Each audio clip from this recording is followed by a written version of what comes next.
Monsieur le ministre, monsieur le rapporteur, mes chers collègues, comme vous le savez, monsieur le ministre, notre commission d'enquête a pour objet d'évaluer le traitement judiciaire des viols et agressions sexuelles incestueuses parentales sur mineurs, avec notamment une attention particulière portée à la prise en compte de la parole de l'enfant et à sa protection effective pendant la procédure.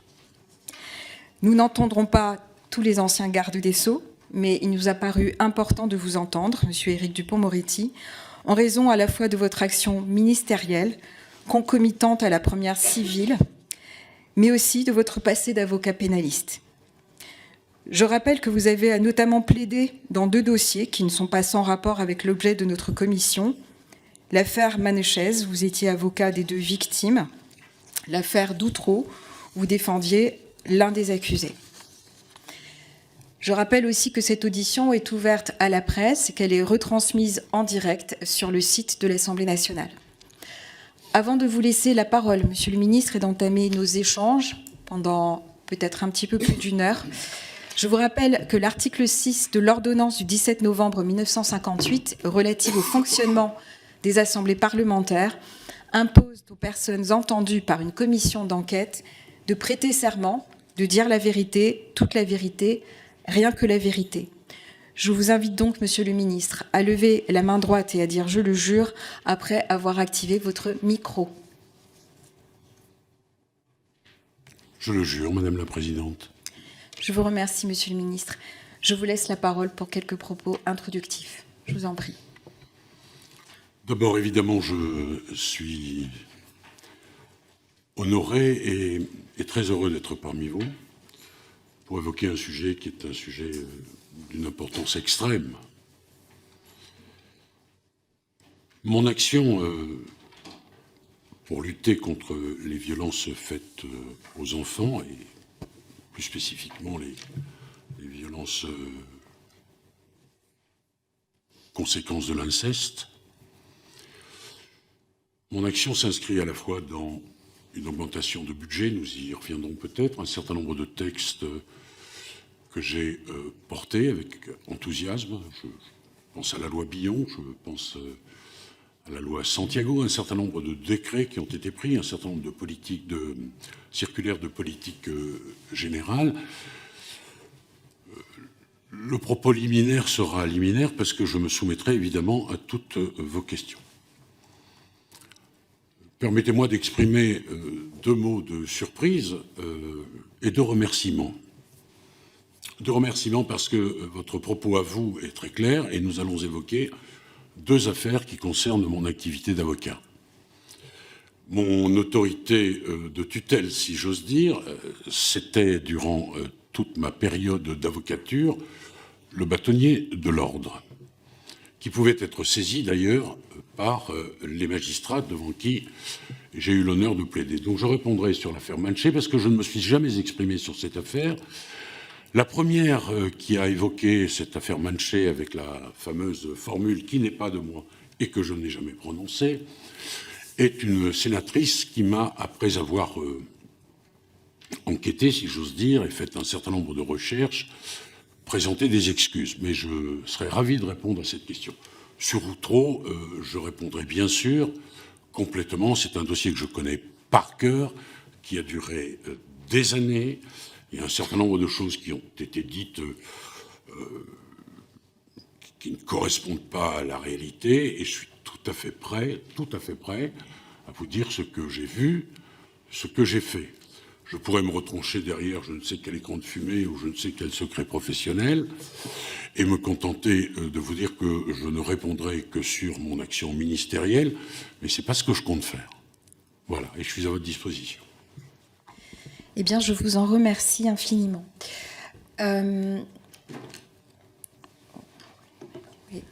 Je vous remercie infiniment parce qu'effectivement, si vous êtes entendu cet après-midi, c'est peut-être pour répondre à nos questions, mais c'est aussi pour nous aider à avancer sur un sujet particulièrement complexe. Vous avez l'expérience, vous avez travailler sur des dossiers particulièrement complexes et aussi sordides. Et donc, cet après-midi, nous avons besoin de vous entendre pour comprendre certains mécanismes, quitte peut-être à vous demander d'inverser les rôles, c'est-à-dire vous mettre à la place de l'avocat des enfants d'Outreau, par exemple. Alors, je ne vais pas être la première à intervenir, je vais laisser monsieur le rapporteur commencer, bien évidemment. Donc, monsieur le rapporteur, je vous laisse la parole, et puis ensuite, on entreprendra les échanges. Merci, monsieur le ministre, de vous prêter à notre audition.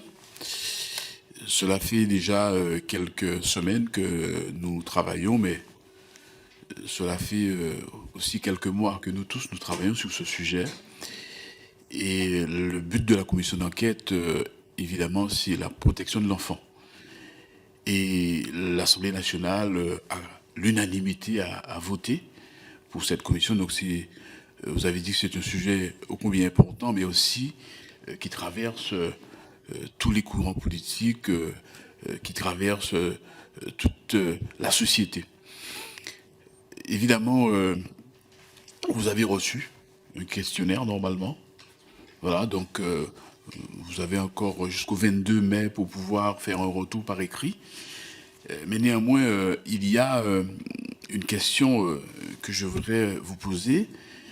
C'est celle qui serait, en tout cas, quelle serait votre position sur les cours criminelles départementales? Faut-il que ces juridictions criminelles, ces cours criminelles départementales, soient des juridictions spécialisées en matière sexuelle, comme certains le suggèrent?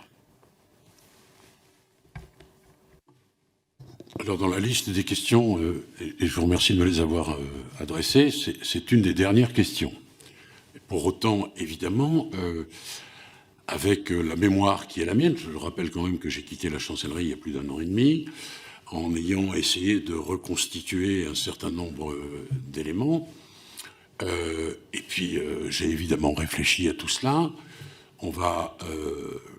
Je vais vous dire que moi, je suis plutôt favorable à ce que cette juridiction devienne une juridiction spécialisée. Bon. D'abord, ça existe déjà, les juridictions spécialisées. Je pense pouvoir évoquer là, si le Parlement devait choisir cette voie, l'écueil constitutionnel. Je rappelle qu'en matière de stupéfiants, par exemple, la bande organisée, c'est une juridiction qui n'est pas une juridiction ordinaire, au sens où ce sont des magistrats professionnels qui sont appelés à juger de ces affaires. Ces décisions, en réalité, ont été... comment dirais-je, cette modification législative est intervenue parce qu'on craignait un certain nombre de pressions sur les jurés, notamment. Donc, ça existe déjà. Bon. Ça existe en matière de terrorisme, ça existe en matière de stupéfiants. Moi, je ne vois pas pourquoi on ne spécialiserait pas, comment dirais-je, les cours criminelles départementales pour les affaires de mœurs au sens large du terme. Puisque le critère qui a été choisi, moi, vous savez, quand je suis arrivé, l'expérimentation était en cours.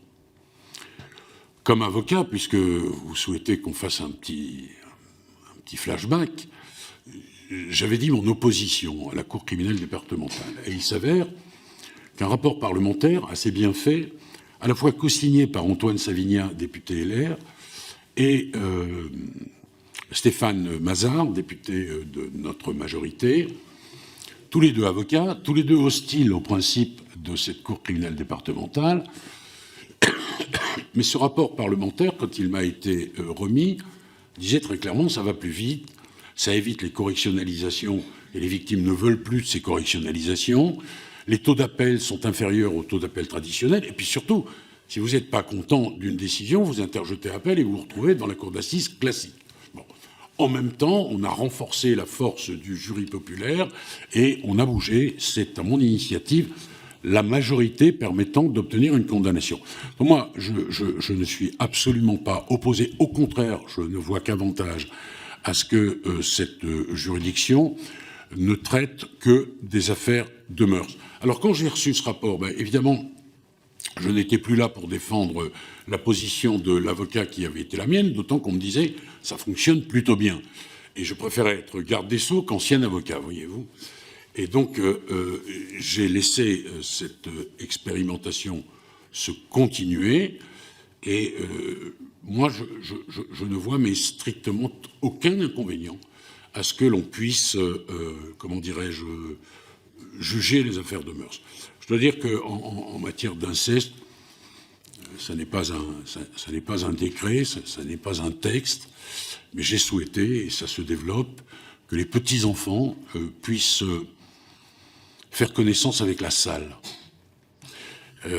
Cette idée, on est allé la chercher au Canada quand on est allé chercher la justice amiable. On a rencontré un certain nombre de magistrats, dont un disait, nous, quelques jours avant l'ouverture du procès, on laisse les enfants vagabonder dans la salle, toucher la robe du président, voir les uns et les autres, parce que c'est une épreuve terrible pour un gamin que de devoir redire un certain nombre de choses.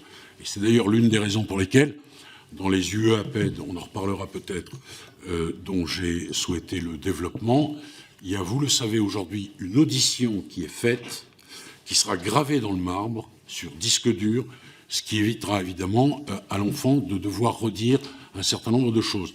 Dans un local qui est aménagé expressément pour cela, avec des jouets, un décor particulier. Je ne dis pas que l'enfant est à l'aise, mais il est peut-être un peu moins mal à l'aise. Un seul enregistrement, et au rang des choses que j'ai portées, que j'ai mises en place, il y a aussi les chiens d'assistance judiciaire. Et il faut développer ça. Il faut le développer. Certaines juridictions, je pense à Paris en particulier, n'ont pas souhaité qu'il y ait ce chien d'assistance judiciaire. C'est une méthode qui était portée par l'ancien procureur de Cahors. Il avait eu vent de cette méthode, c'est une méthode américaine. Et quand j'ai fait le déplacement ministériel, j'ai rencontré des officiers de police judiciaire et un magistrat instructeur qui m'ont dit « Nous, on ne veut plus entendre un enfant sans le chien d'assistance judiciaire ». C'est la raison pour laquelle, d'ailleurs, j'ai signé un partenariat avec la SPA notamment, parce qu'il y avait une question de coût. Ça coûte très très cher de dresser un chien. Alors, je ne vais pas rentrer dans le détail, mais moi j'avais dit, on n'est pas obligé de le dresser comme on dresse un chien d'aveugle. Il faut que le chien soit gentil, qu'il soit propre évidemment, qu'il n'aboie pas de façon incessante. Et donc on a choisi des chiens labrador, etc. Et le magistrat que j'ai rencontré, les OPJ que j'ai rencontrés m'ont dit, on arrive avec ce chien à débloquer des paroles, complètement cadenassées. Parce que l'enfant, il est avec un doudou tout chaud d'une certaine façon, et il va dire des choses qu'il n'a jamais voulu, ou qu'il n'a jamais osé, ou qu'il n'a jamais pu dire. Donc, je réponds à votre question. Pardon, je déborde un peu. Je sais que votre temps est compté d'une certaine façon, parce qu'on est un peu en retard. Mais oui, je pense que ce serait une bonne idée, moi, que les juridictions, les cours criminelles départementales se spécialisent. Par ailleurs, il y a une question de cohérence. Parce que déjà, on juge les affaires de mœurs. Et moi, je pense que plus les magistrats connaissent la matière, et mieux ils la traitent. Merci pour cette première réponse. Je vais avoir deux sujets légèrement différents, un peu moins techniques. Je voudrais revenir donc sur l'affaire Manchez. Vous avez été donc l'avocat des victimes. Oui. Et le père agresseur a d'ailleurs été condamné. Bien sûr.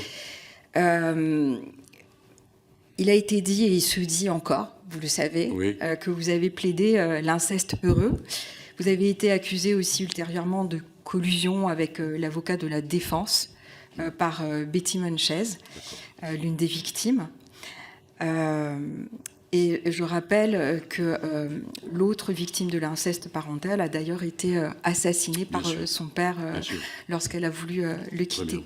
Vous nous avez expliqué en propos introductifs que ces propos n'étaient pas les vôtres. Oui. Est-ce que vous pouvez revenir sur ce sujet et avoir une parole publique aujourd'hui devant la représentation nationale sur ce point? Je vous laisse déjà répondre à ce point précis et j'interviendrai sur mon autre sujet dans un instant après. D'accord. D'abord, j'ai déjà répondu à la représentation, puisqu'on m'a déjà posé la question, c'est ce que je vous ai dit au Sénat, et la sénatrice qui m'a posé la question ensuite m'a dit qu'elle s'était renseignée et qu'elle savait que les propos qui m'ont été prêtés n'étaient pas les miens. Mais je vais vous expliquer le contexte. D'abord, on est 20 ans en arrière. Un jour arrivent dans mon cabinet 2 jeunes femmes qui me disent que leur père est poursuivi pour inceste. L'une des 2 a eu un enfant avec cet homme. Et elles souhaitent toutes les 2 que leur père s'en sorte mieux qu'en première instance, car il a déjà été condamné en première instance.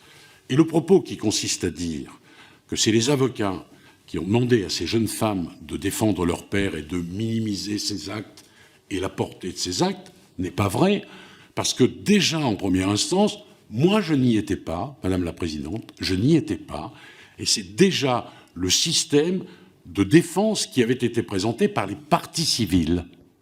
Ça, il faut que tout le monde le sache parce que c'est une réalité. Deuxièmement, il y a un travail journalistique, j'allais dire, de l'époque actuelle. Moi, je n'ai pas été contacté. Et le pseudo-journaliste qui a fait son livre, et ce livre a permis à la rumeur de prospérer, en réalité, il raconte les plaidoiries que nous avons prononcées, les uns et les autres. Il n'y a pas assisté parce qu'il y avait un huis clos. La troisième chose que je veux dire, c'est que l'auteur de cette satanée phrase qui me colle au basque par le truchement de la rumeur quand même, ça a été prononcé par un expert psychologue qui s'était déjà illustré dans l'affaire Doutreau et qui avait dit dans l'affaire Doutreau, si vous voulez des expertises comme celle des expertises de plus haut niveau, vous ne pouvez pas payer les experts comme des femmes de ménage. Je ne sais pas si vous vous souvenez à l'époque la polémique que ça avait générée, mais enfin, ça n'est pas, comment le dire élégamment, le meilleur expert psychologue que j'ai rencontré dans ma vie d'avocat, et j'en ai rencontré beaucoup. Et enfin, une dernière chose.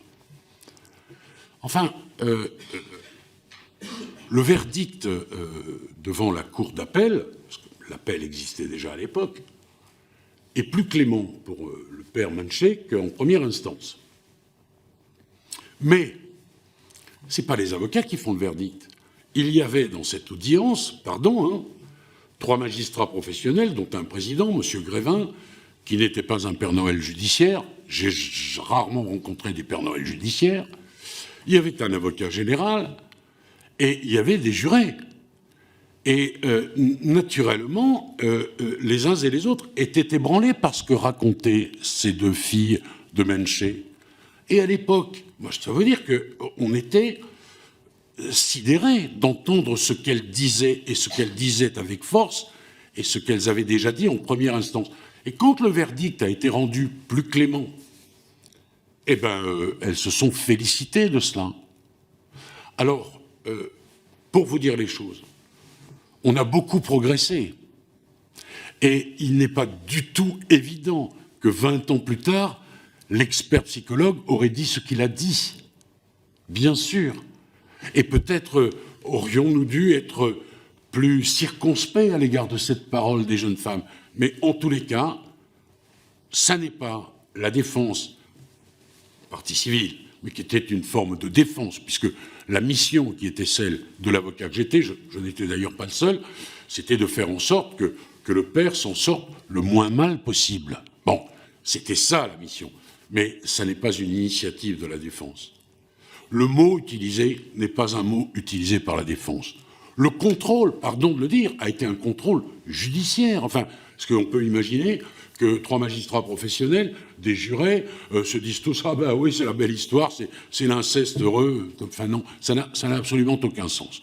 Bon, et le travail journalistique qui a permis à cette affaire de prendre les développements que vous savez, n'est pas un travail journalistique. Moi, ce type-là ne m'a même pas contacté. Même pas. Il n'a assisté à rien. Et puis, pour vous dire les choses, mais tout à fait complètement, vous n'ignorez pas que j'ai été garde des Sceaux et qu'il y a eu une petite instrumentalisation de ces propos par ceux qui, politiquement, ne me voulaient pas que du bien. Voilà, Madame la Présidente. Je voudrais vous poser des questions un petit peu plus précises. Est-ce que vous pouvez nous dire qui était l'expert judiciaire dont vous avez parlé ? Oui, Monsieur Viau, qui s'était déjà bien illustré dans l'affaire Doutreau, avec les propos que j'ai rappelés tout à l'heure, qui était expert près la cour d'appel de Rouen. Rouen. Voilà. D'accord. Voilà. Et qui a utilisé exactement l'expression, en fait? Parce que je n'ai pas bien saisi. C'est lui qui a utilisé cette expression-là. Il se défausse aujourd'hui. Mais bien sûr que c'est lui qui a utilisé cette expression. Voilà. Et juste une dernière chose, rapporteur. Est-ce que vous pensez que c'est une question de loyauté des filles vis-à-vis de leur père qui fait qu'elles demandaient peut-être un peu plus de clémence pour leur père? Madame, il y a forcément un conflit de loyauté lorsque vous êtes partie civile contre votre père, même si vous accablez le parent en question, même si vous ne dites pas « mais non, on était d'accord, tout ça se passait merveilleusement, j'aime l'enfant que nous avons eu ensemble », c'était le discours qui était tenu. Évidemment qu'il y a un conflit de loyauté, évidemment. Mais aujourd'hui, on a beaucoup évolué sur ces questions. On n'a plus du tout le même regard. Il y a cette notion d'emprise qui est venue évidemment et légitimement et à juste titre dans nos esprits. Mais moi, je voudrais vous dire quelque chose. C'est grave, ces accusations, cette rumeur, parce que l'avocat, il n'invente pas le système de défense que son client veut que l'on porte. C'est pas ça l'histoire. Avocat, ça vient du latin advocatus, c'est celui qui porte la voix de. Bon, c'est pas l'inverse. Enfin, est-ce que vous imaginez, Madame la Présidente, pardon, je parle pas de vertu là, moi, hein, je parle de prudence. L'avocat, il dit à son client, voilà, tu diras ça, puis tu diras ça, puis tu diras ça, puis tu diras ça. Bon. Et puis, à un moment, le client en question craque et décide de dire la vérité, une autre vérité que celle que le client lui a mis dans le tuyau de l'oreille. Enfin, c'est insupportable. Le client, il prend des risques considérables. Il suffit de regarder les quelques procès récents médiatiques pour voir que parfois il y a des changements de pied. Je n'en dis pas davantage, mais enfin, tout le monde sait à quoi je fais allusion. Donc tout ça n'est pas vrai. Et alors que Delarue, parce que vous avez utilisé le mot de collusion. Hubert Delarue, il a été bâtonnier de son ordre, c'est un avocat sérieux. C'est vrai que c'est lui qui va suggérer à ces jeunes femmes de me contacter. Pourquoi? Parce qu'on se connaît, parce qu'on a travaillé ensemble, et qu'elles veulent changer d'avocat parce qu'elles ne sont pas contentes du premier résultat obtenu. Voilà l'histoire. Et alors j'ai vu, parce que oui, ça a prospéré, moi je suis ravi de m'expliquer, mais même sur France Inter, dans une émission, je crois diffusée le dimanche après-midi, je rentrais tranquillement chez moi, j'entends cette émission, et alors là, on m'attribue ce mot, etc. J'ai appelé le journaliste, j'ai dit, mais monsieur, c'est quoi votre source? Il me dit, c'est le bouquin, je l'ai lu, oui, d'accord, mais enfin, est-ce que vous avez eu l'idée de me contacter? Le contradictoire. Quand vous avez été avocat 36 ans, chevillé en vous, il y a le contradictoire et son envie de le faire respecter partout. Voilà, je pense vous avoir tout dit. Je pense que pour définitivement éclairer cette affaire, mais l'expert qui a sorti cette phrase, dans quel contexte précis et surtout, quel était l'intérêt technique, je dis, c'est un expert quand même, de sortir cette phrase? On parlera des expertises, et en particulier de celles de l'époque. Non, mais de celles de l'époque, je dis, il y a 20 ans en arrière, on parlera d'Outreau aussi, hein, et de certains experts. Bon, et je me permets de vous rappeler, pardon, l'impératif m'est interdit, je vous respecte trop, mais il y a eu une commission d'enquête parlementaire après Outreau, présidée par Houillon et Valigny. Bon, pardon de vous le dire de cette façon, mais relisez-la. Et vous verrez comment les experts ont fait pas tous d'ailleurs, mais la très grande majorité a fait n'importe quoi. Et aujourd'hui, il n'y a pas un expert qui se risquerait à parler d'incesteuse parce qu'il aurait le réflexe que nous avons tous à l'esprit, qui est mais au fond, est-ce qu'il n'y a pas une emprise? Est-ce qu'on n'est pas, c'est la question que vous posiez, dans un conflit de loyauté? Est-ce que ces filles, au fond, ne se sentent pas obligées de dire des choses et de défendre leur père jusqu'au bout du bout? Voilà la réalité. Et il n'y a pas un expert aujourd'hui, je pense, j'espère, qui écrirait ce qu'il a pu écrire M. Viau il y a de cela 20 ans. Et vous voyez, pardon, mais il y a la sagacité des avocats. Il y a la sagacité des avocats. Bon. Mais il y avait, je le redis, enfin, tout ça s'est passé dans un cadre judiciaire. Personne ne peut imaginer que les 3 magistrats professionnels et l'avocat général, en voilà 4 magistrats professionnels qui composaient cette cour, ne se soient pas dit, mais enfin, tout ça, c'est du bidon, il n'y a pas d'inceste russe, ça n'existe pas, c'est une emprise, ça n'est pas vrai, etc. Ce discours-là, la Cour y a adhéré. Et pardon de vous dire, Madame la Présidente, que moi, il y a des dossiers que j'ai plaidés où j'ai pas été suivi du tout. Parfois même, le réquisitoire a été plus sévère que le verdict a été bien plus sévère que le réquisitoire qui avait été prononcé, en dépit de tous mes efforts. Donc, vous voyez, je veux dire que ça n'est pas une magouille entre avocats. Maintenant, pour aller jusqu'au bout de mon propos, je comprends parfaitement le ressentiment de cette jeune femme qui, à la fois, qui est doublement victime dans cette affaire, et qui a vu sa sœur se faire tuer dans des conditions absolument insupportables. Ce procès-là, aujourd'hui, n'aurait pas la même physionomie. C'est une évidence. Mais moi, je ne veux pas endosser des mots que je n'ai pas prononcés, clairement, parce que je ne les ai pas prononcés.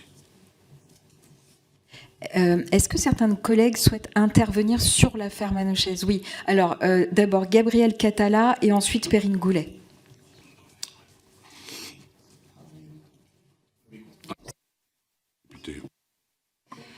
Merci Madame la Présidente, merci Monsieur le Ministre. Effectivement, cette affaire me permet de poser une question parce qu'il est vrai, j'avais vérifié que vous n'avez pas prononcé cette phrase. Par contre, il me semble que vous avez prononcé la phrase, mais je vous laisse nous dire si c'est vrai ou non, lors de cette plaidoirie et lors de cette affaire d'inceste consenti. Je vous laisse confirmer oui ou non. Après, non, on parlait de l'inceste heureux. Sur l'affaire Manéché, il y a autre chose qui me chagrine, c'est que cette femme, Madame Betty Manéché, a raconté à des journalistes récemment, elle s'est confiée en disant que les avocats nous ont convaincus d'affirmer que nous étions amoureuses de notre père et demandeuses de relations sexuelles avec lui. C'est son témoignage. Et je crois que ce n'est pas malheureusement les seules paroles, si vous avez prononcé la phrase que je viens de dire juste avant, ou les seules attitudes problématiques que vous avez pu avoir, puisque pour l'affaire du Carlton de Lille, l'affaire dite DSK, vous avez parlé d'affaires de copains qui s'offrent du bon temps et de libertinage. Vous avez ensuite défendu la clause des amours adolescents dans une proposition de loi à l'occasion d'une proposition de loi socialiste. Je n'ai pas terminé mon propos. Et j'aimerais aussi parler de vos propos misogynes, puisque vous aviez déclaré en conférence de presse que parmi les journalistes femmes qui vous interrogeaient, aucune n'était devant vous les seins nus et interrogée sur le fait qu'il ne se faisait pas assez chaud. Moi, ce qui me chagrine, c'est que... Il faudrait rester dans le cadre de la commission d'enquête, ma chère collègue, s'il vous plaît. Nous parlions de l'affaire Manchez et pas des amours adolescentes. Merci de rester dans le cadre de la commission d'enquête. Je reste dans le cadre de la commission d'enquête. On parle de violences sexuelles, on parle d'inceste, et donc on doit parler de droits des femmes et de droits des enfants. Et j'en viens à ma question. Vous êtes pré-identifié par le président de la République, visiblement, pour devenir défenseur des droits. Et les associations qui défendent les droits des enfants, les collectifs enfantistes, dont des anciennes victimes d'inceste, sont outrés par cette possible nomination. J'aimerais donc vous poser la question, est-ce que vous avez été oui ou non proposé comme futur défenseur des droits par M. Macron? Est-ce qu'il vous a contacté? Et si oui ou non, est-ce que vous allez renoncer, puisqu'il y a actuellement une pétition signée par plus de 30 000 personnes et lancée par le mouvement Move Enfants qui appelle à ce que vous y renonciez? Merci beaucoup. Merci, cher collègue. Perrine Goulet, je vous en prie. Je ne peux pas répondre à ça tout de suite. Perrine Goulet va poser ses questions. Merci, Monsieur le Ministre. Merci beaucoup, Monsieur le Ministre, d'être parmi nous. Je vais essayer de recentrer parce que parler du passé, et bien sûr, j'ai une question un peu sur l'affaire Manéché, mais le but aussi, c'est de préparer l'avenir parce qu'on peut ressasser ce qui s'est fait il y a 20 ans ou il y a 30 ans. J'espère qu'on n'est plus dans la même condition et le but pour nous, c'est que demain, la société soit différente et qu'on n'ait plus de victimes d'inceste. Dans l'affaire Manéché, vous l'avez un peu évoqué, on a un sujet d'emprise sur ces deux jeunes femmes depuis leur plus jeune âge qui ont été conditionnées pour accepter et être entre guillemets, mais vraiment très entre guillemets, consentantes à accepter pendant des années ce type de relation parce qu'elles avaient été conditionnées pendant des années. Et mon sujet, c'est donc comment on fait aujourd'hui pour mieux accompagner les enfants à lutter contre cette emprise. Qu'est-ce qu'on peut mettre en place côté aussi justice pour mieux repérer cette emprise et accompagner. Et je vais me permettre, parce qu'après il faut que je me sauve, donc de poser ma deuxième question. Et je vais, même si pour moi c'est l'inverse, on a beaucoup cité aussi certains de vos propos sur Outreau et le comportement que vous auriez eu auprès d'enfants au moment des interrogatoires. Vous avez mis en place depuis les UAPED. On voit qu'il y a encore besoin de faire bouger les choses, mais on voit aussi surtout que la justice a encore beaucoup de mal à entendre la parole des enfants et à écouter et à croire les enfants. Et j'aimerais donc, avec vous, évoquer ce que vous auriez souhaité mettre en place en tant que garde des Sceaux pour mieux écouter cette parole des enfants, faire avancer cette justice de protection des enfants, et que vous n'avez pas pu mettre en place parce qu'il y a peut-être eu des tirs de barrage de la chancellerie ou autre. Et qu'est-ce que vous nous préconisez encore à faire évoluer dans la loi au niveau de la lutte contre les violences faites aux enfants et l'inceste? Merci, chers collègues. Monsieur le ministre, allez-y. D'abord, Madame la députée, je vous connais et je vous reconnais, si j'ose dire.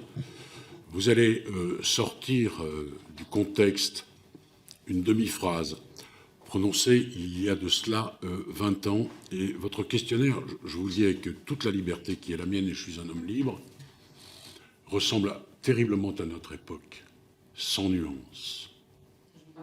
Non, mais je vais vous répondre, madame. Si vous pensez que je me souviens des phrases précises que j'ai pu prononcer dans une plaidoirie il y a 20 ans, j'ai plaidé plus de 1000 fois aux assises. Je suis sûr que vous, dans 20 ans, vous vous souviendrez très précisément des quelques mots que vous m'avez adressés. Bon, oui, mais j'en suis absolument certain, vous avez beaucoup plus de qualité que moi. Votre souhait, c'est un souhait polémique. Ce que je disais tout à l'heure, c'est l'instrumentalisation d'une phrase pour détruire quelqu'un dont vous pensez qu'il est un adversaire politique acharné. C'est en quoi, d'ailleurs, madame, vous avez raison. Bien. Alors, peut-être que j'ai évoqué cela. J'ai déjà répondu pour partie à la question.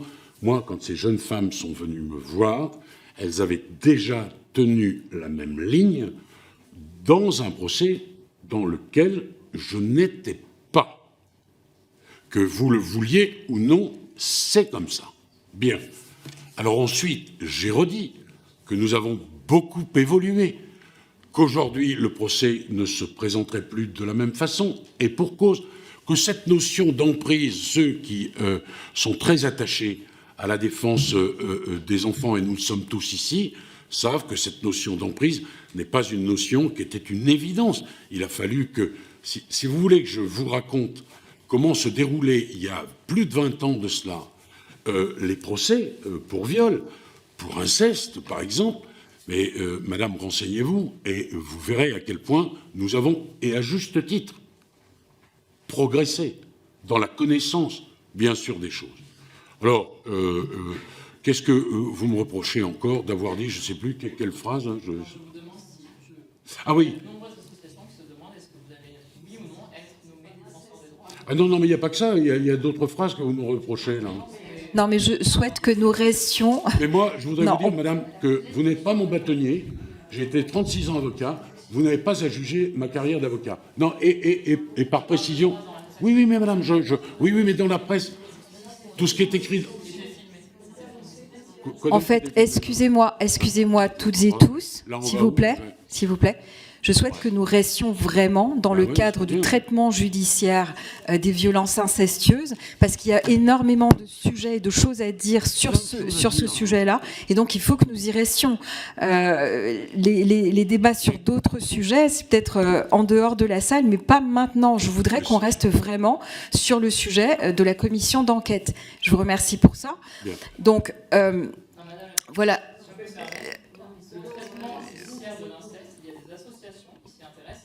Oui, mais bien sûr, nous avons auditionné beaucoup d'associations sur le sujet. Je vous en prie, terminez vos propos. Je vais vous répondre, et puis après je répondrai à madame la députée Perrine Goulet.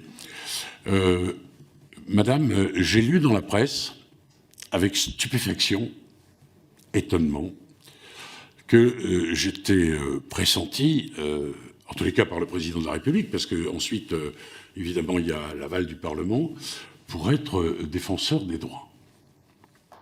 Alors, je peux vous dire que jamais le président de la République ne m'a parlé de ça, que jamais je n'ai souhaité rêver d'un tel poste. Et votre question,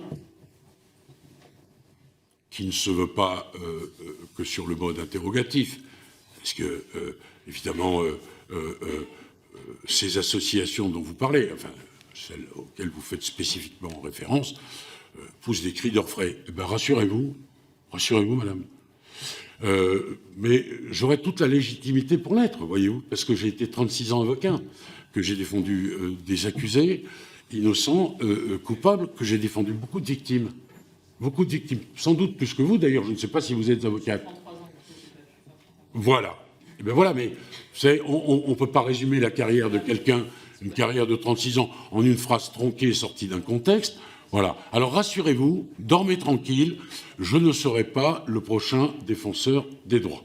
Voilà. Et monsieur le ministre, en fait... Et maintenant, je vais vous dire, il y en a un peu marre, voyez-vous, de ce manque total de nuances, de circonspection, d'examen des choses. Alors, je vais répondre à madame la députée Goulet. Parce qu'il y a cette rumeur qui me colle à la peau, et il y en a une autre. Voilà que, durant le procès d'Outreau, à la barre, j'aurais interrogé une petite fille au point que la petite terrorisée a fait pipi sur elle. On ne m'a pas encore posé la question. Ah, c'est un peu le sens de la question de madame la députée Goulet, mais c'est pour moi l'occasion d'y répondre. Alors je vais vous remettre, madame la présidente, je n'ai pas fait les photocopies, une enquête, ça va vous plaire, madame, de Libération, qui ne me veut pas particulièrement de bien, enquête complète sur cette rumeur scandaleuse, infondée et bidon. Et pour vous dire comment les choses, parfois, s'emballent, est-ce que l'on peut imaginer ici, dans cette assemblée de sages, qu'un avocat terrorise une petite fille au point qu'elle fasse pipi sur elle devant toute la presse française? Car, alors pour le coup, Outreau n'était pas à huis clos, toute la presse française, hein, tout le monde était là. Acacia Pereira du Monde, Stéphane Durand-Soufflant, Florence Aubenas, toute la presse judiciaire était là. Les avocats des parties civiles, les autres avocats, les magistrats, les jurés, le public. Enfin, vous pouvez imaginer un truc pareil? Donc l'avocat, il va torturer une petite, là, bon. Et vous savez quand est-ce que j'ai entendu parler de ça pour la première fois, madame la présidente? Il y a de ça bien longtemps. C'était devant une commission d'enquête parlementaire. Et un psychologue, qui n'avait examiné personne et qui n'était pas présent dans la salle d'audience, a raconté ça. Moi, sur le coup, j'ai dit, mais c'est tellement énorme, ce machin-là. Et puis, il y avait tellement de monde. Et puis, il n'y a jamais eu de petite fille interrogée dans ces conditions. Jamais. Je me suis dit, bon, bah, je ne vais pas lui faire un procès. D'ailleurs, pour ne rien vous cacher, je ne savais même pas si c'était possible, parce qu'il s'était exprimé dans le cœur de l'Assemblée nationale. Je ne savais pas si son propos était un propos couvert par une certaine immunité. En tous les cas, c'est complètement bidon. Donc, voilà. Quel est le nom de ce psychologue, monsieur le ministre? Je me souviens plus de Non, ça. vous savez. J'étais avocat quand je l'ai entendu raconter ça. En fait, pour ne rien vous cacher, c'est un copain qui m'a envoyé l'extrait où il disait, alors comme s'il y était, hein, le type. Bon, voilà, il y avait 100 personnes chaque jour dans ce procès. Et vous imaginez quand même bien que on aurait dit, mais quand même, il va trop loin, c'est scandaleux, c'est une honte, etc. Et d'ailleurs, je voudrais vous remettre, parce que je me doutais que certains me poseraient ces questions. Voilà, je voudrais vous remettre, et je vous demande pardon d'en assurer la transmission, cette enquête complète du journal Libération. Bien, alors, sur le reste, moi je ne sais pas si on a beaucoup de temps, mais il y a beaucoup de choses à dire. J'ai beaucoup de choses à dire sur ce que j'ai fait. Nous avons tout notre temps. Donc voilà, et peut-être sur les choses que l'on pourrait envisager. Au rang des choses à envisager, et c'est d'ailleurs dans une des questions qui m'a été posée par monsieur le rapporteur, enfin qui m'a été transmise plus exactement par monsieur le rapporteur, il y a la question de savoir si on pourrait, en partant du rapport rouge vif, envisager ordonnance protection pour les enfants.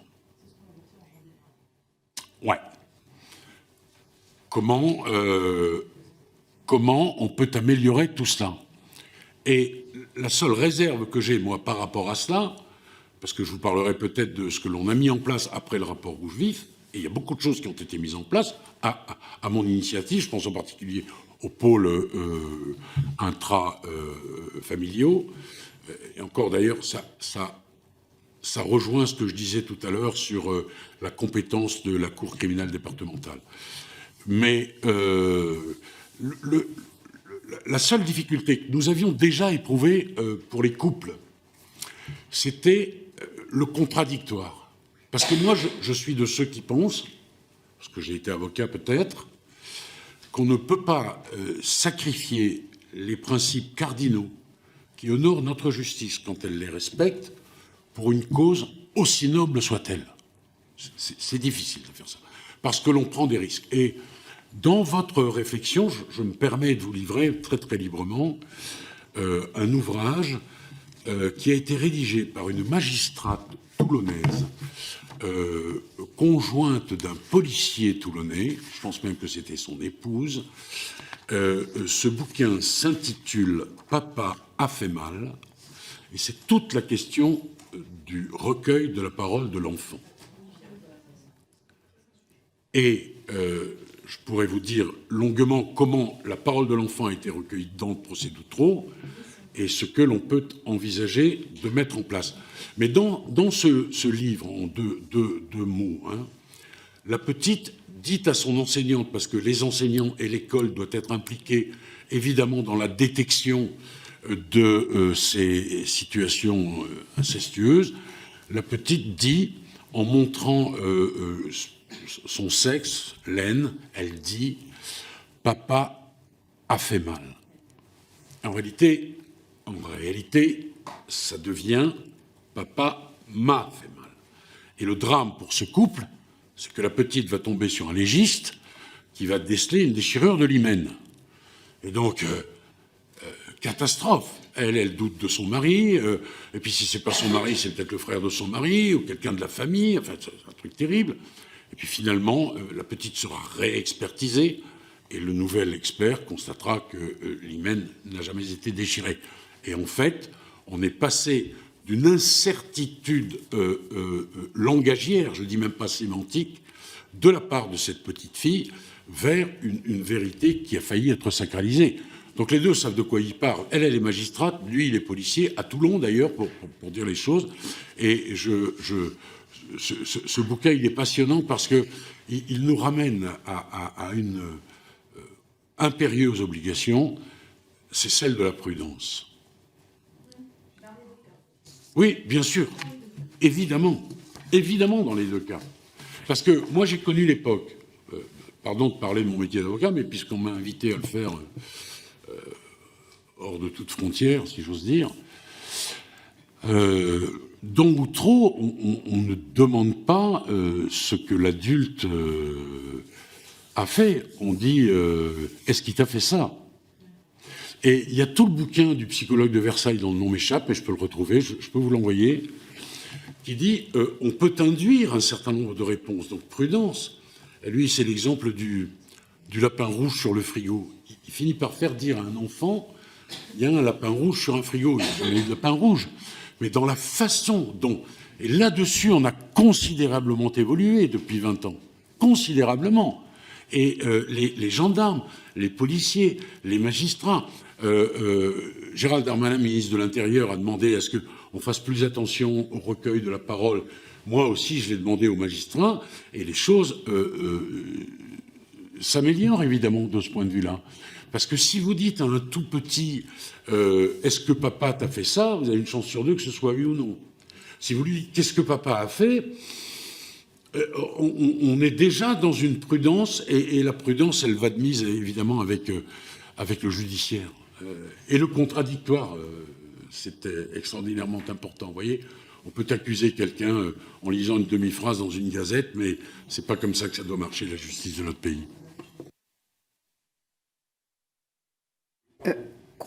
Concernant l'ouvrage dont vous venez de nous faire part, Papa a fait mal, qu'est-ce qu'il en était exactement? En fait, il y avait une situation d'inceste ou pas du tout? Pas du tout. Situation qui est évidemment, comment dirais-je, lumineuse à compter du moment où le premier expert se trompe. Mais ce qui est passionnant, c'est comment la parole de l'enfant. On part de papa a fait mal, et ça devient papa m'a fait mal. L'enfant montre cette zone. En réalité, le père, il était sorti de sa baignoire et il était tombé. Il était tombé. Et donc, ça démarre comme ça. Donc, attention, je pourrais aussi vous parler du dossier Séché, qui est resté 9 ans en prison avant que sa jeune accusatrice se rétracte. Là, il ne s'agit pas d'inceste. Mais l'histoire est que cette petite... je veux en parler parce que ça illustre la nécessité d'une infinie prudence. Cette petite jeune femme fait ce qu'on appelait autrefois une rédaction. Je ne sais pas si ça se fait encore dans les écoles. Et si ça se fait plus, c'est bien dommage. Mais les enseignants sont alertés par ce qu'elle écrit. Ils vont parler aux parents. Et là, il y a une espèce de grande réunion de famille où on va retrouver les parents et puis le gendarme du village qui est un ami du père qui lui-même est un militaire. Et puis, il y a un type un peu bizarre là, dans le village. Tout le monde dit qu'il a un regard bizarre. On le traite d'homosexuel. Je dis on le traite parce que c'est une réalité dans ce petit village. Et c'est son nom qui va sortir en premier. Et la gosse dit oui. Et quand elle a dit oui, elle part dans sa chambre. Et elle ne reviendra jamais en arrière. Jamais. Et la révision, c'est un des procès révisés, il y en a 13 en France, depuis 1945, va permettre de découvrir que la petite est tellement prisonnière de son accusation qu'elle va rédiger un journal intime a posteriori. Et la réalité, c'est qu'elle a été victime, cette gamine. Oui, lors d'un déplacement scolaire, et qu'elle n'a jamais voulu dire le nom de celui qui l'avait agressée. Alors, moi, je vais vous dire quelque chose. Bien sûr que 99% des accusations qui sont faites correspondent à une réalité. Mais bien sûr. Et il faut que ce soit notre parti pris. Mais, pour éviter 9 ans de prison pour un type totalement innocent, acquittement requis d'ailleurs, et une présidente qui dit mais c'est pas au bénéfice du doute que vous êtes acquitté, monsieur, c'est au bénéfice de l'innocence. Pour éviter cela, il faut rester prudent. Et une accusation en soi ne peut pas être immédiatement sacralisée. Il faut qu'elle passe par le filtre de la justice avec les règles qui sont les siennes. Voilà ce que je veux dire, ce que j'ai toujours dit comme garde des Sceaux. Même si, on y reviendra, un certain nombre de choses ont été faites. Je reviendrai, si vous me le permettez, sur la loi Billon, je reviendrai sur la loi Santiago, je reviendrai sur les décrets que j'ai eu l'occasion de prendre, sur les circulaires que j'ai prises pour effectivement qu'on améliore la situation. Voilà, mais ça, c'est du fond. C'est autre chose qu'un propos prononcé qui ne l'a pas été, voyez-vous. Ça, c'est pas de la polémique. C'est ce qui permet d'avancer.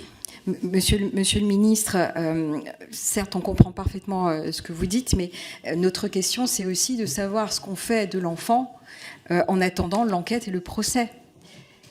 Ça, c'est un point qui est important aussi pour nous. Est-ce qu'on entend l'enfant et par mesure de sécurité, en prévention, on l'éloigne du parent qui est mis en accusation? Alors, comment est-ce qu'on fait? C'est un nœud, en fait, pour nous. J'ai évoqué un des volets de la difficulté, qui est celle du recueil de la parole de l'enfant. Bon. Et plus l'enfant est jeune, et plus c'est compliqué.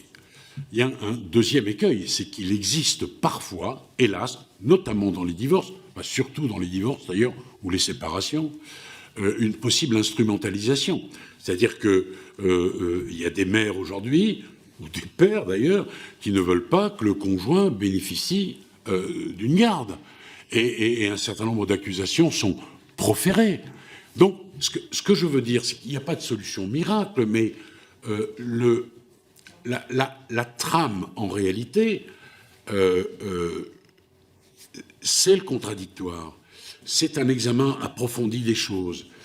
C'est des expertises psychologiques et psychiatriques qui sont évidemment prudentes, circonspectes. Et même quand on a tout ça réuni, Madame la Présidente, on n'est pas à l'abri d'une erreur. Donc attention, et j'ai pas de solution miracle, moi. Si j'avais une solution miracle, je l'aurais fait voter, j'aurais demandé au Parlement de me voter un texte là-dessus. Vous parlez d'instrumentalisation de la part de certains parents, mais quelles sont les statistiques qui prouvent qu'il y a une majorité de parents et de mères, peut-être en l'occurrence, qui instrumentalisent? Par définition, je n'ai pas, de statistiques de cela. Parce que le parent qui instrumentalise ne va pas dire j'ai instrumentalisé, mais nous savons que ça existe. Le parent qui a agressé ne va pas non plus dire qu'il a agressé, monsieur le ministre. Non, mais ça n'est pas thèse contre thèse. Non, mais il faut trouver une forme de, forme de synthèse entre ces éléments contradictoires. Il y a un certain nombre de règles qui sont les règles du probatoire. Il y a un certain nombre de règles de prudence. Madame la Présidente, je vais vous faire remarquer que après le rapport Rouge Vif, qui est pour moi un travail exceptionnel, conduit par la députée Émilie Chandler et par la sénatrice Dominique Vérien. Ils ont fait un boulot titanesque. Vous allez entendre le monde entier, elles sont allées en Espagne, elles ont entendu tous les intervenants possibles et imaginables. Bon, moi, ce rapport, je l'ai lu, je l'ai dévoré, et on a pris un certain nombre de mesures, dont l'ordonnance de protection sur un délai très court. Je rappelle qu'on était sur 40 et quelques jours. Hein. Et puis on a réduit une première fois, je crois même une deuxième, j'en ai plus la certitude, pardon si ma mémoire me trahit, et puis on a fait quelques heures. Mais la difficulté, et on la sentait à l'époque, c'est que dans la définition des précautions à prendre, il y avait l'imminence du danger, la gravité du danger. Oui, je n'ai pas de solution miracle. À la fois, on veut, et c'est bien légitime, protéger évidemment l'enfant, mais attention aussi aux conséquences d'accusations sur lesquelles on ne se serait pas suffisamment penché. Je vous ai donné 2 exemples. Alors, vous pourriez m'opposer, mais en fait, ces choses-là ne s'opposent pas. Vous pourriez me dire, oui, mais moi, j'ai 6000 cas d'agression réelle auxquels... Oui, et vous auriez raison. C'est toute la difficulté. Et c'est toute la difficulté qu'éprouvent au quotidien les parquetiers. Il y a une question qui m'a été posée, qui m'a été transmise sur le nombre. Pourquoi il y a tant de classements sans suite? Bon, moi, je veux dire 2 choses à ce propos.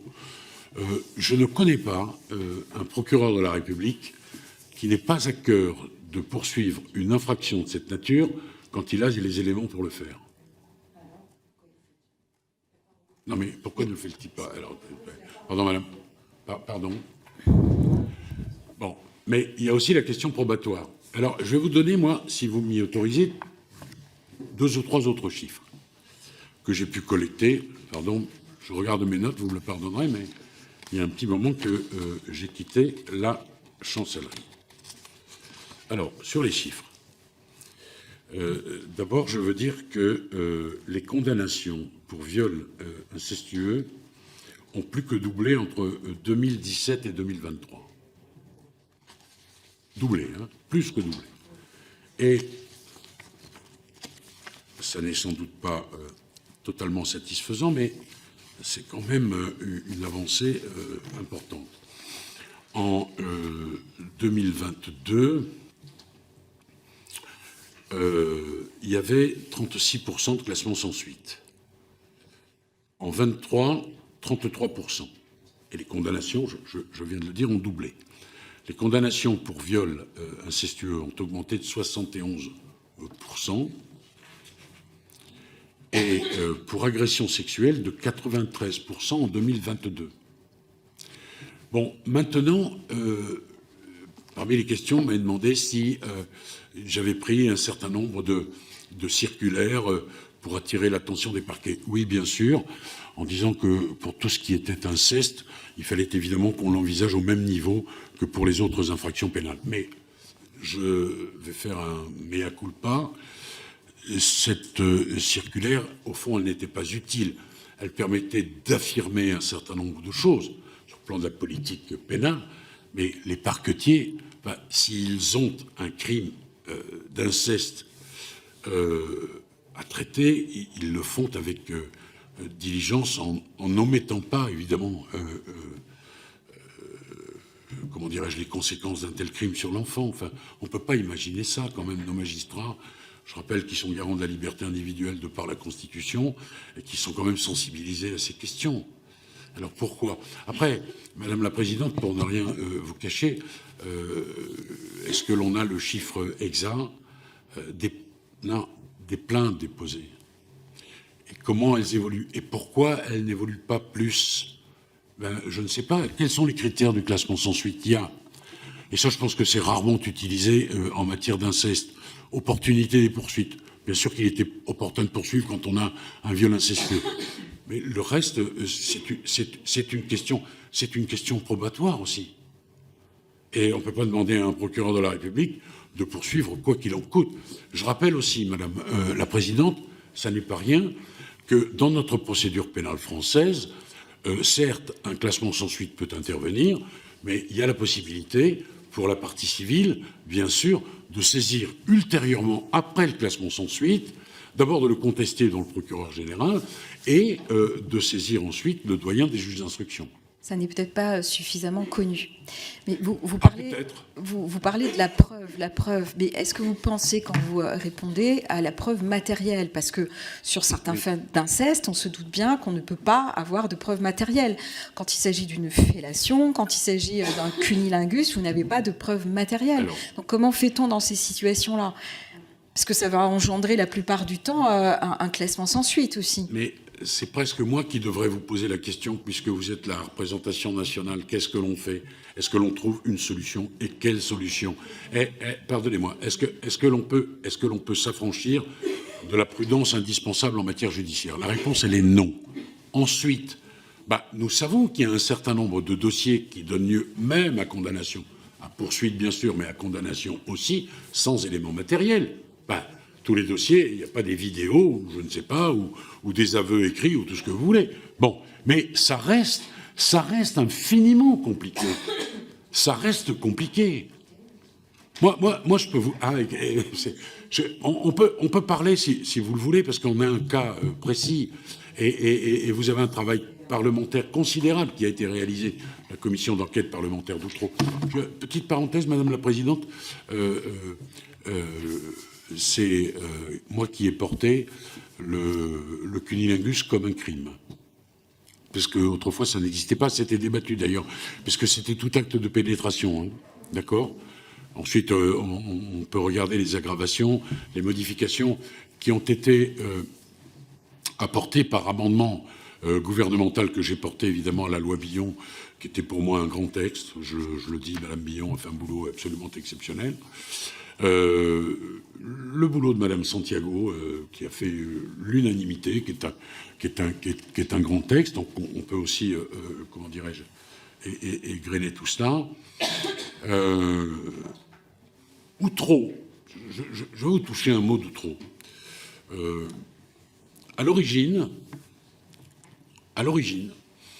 et franchement, le boulot d'enquête parlementaire, ça a duré des mois et des mois. Hein, il y a beaucoup d'auditions. Tout le monde a été auditionné là-dedans. Mais comment on peut résumer cette affaire? Compliqué de la résumer. C'est des années d'instruction. C'est 13 acquittés. C'est 50 personnes mises en cause. 50 personnes mises en cause. Hein. Bon.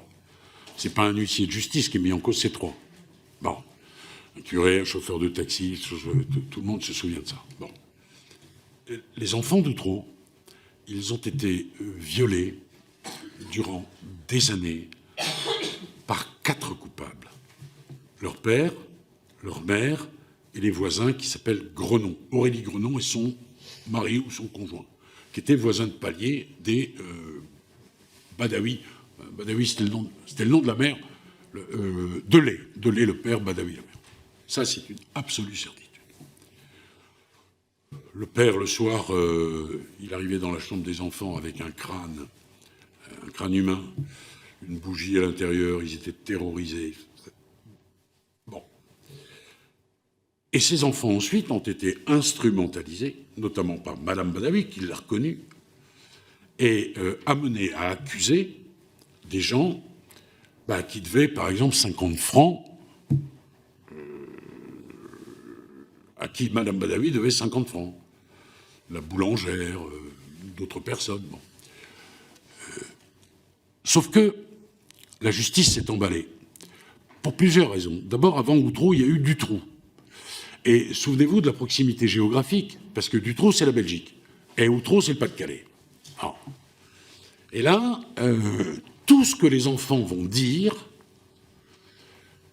absolument tout, va être sacralisé par le juge Burgot, sans aucun recul. Et vous avez des choses qui sont folles, pas au sens péjoratif du terme. Bon, je vais vous donner quelques exemples, je ne vais pas plaider ce dossier, mais l'un des enfants dit « J'ai assisté au meurtre d'une petite fille que mon père a enterrée ».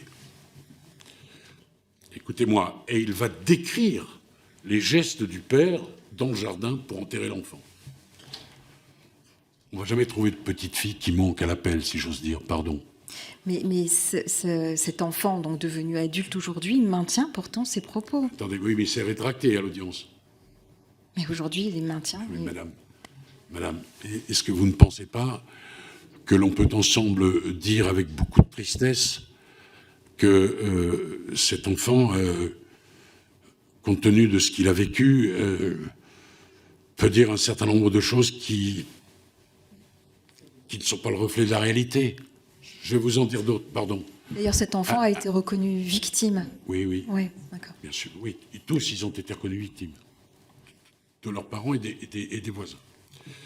Bon.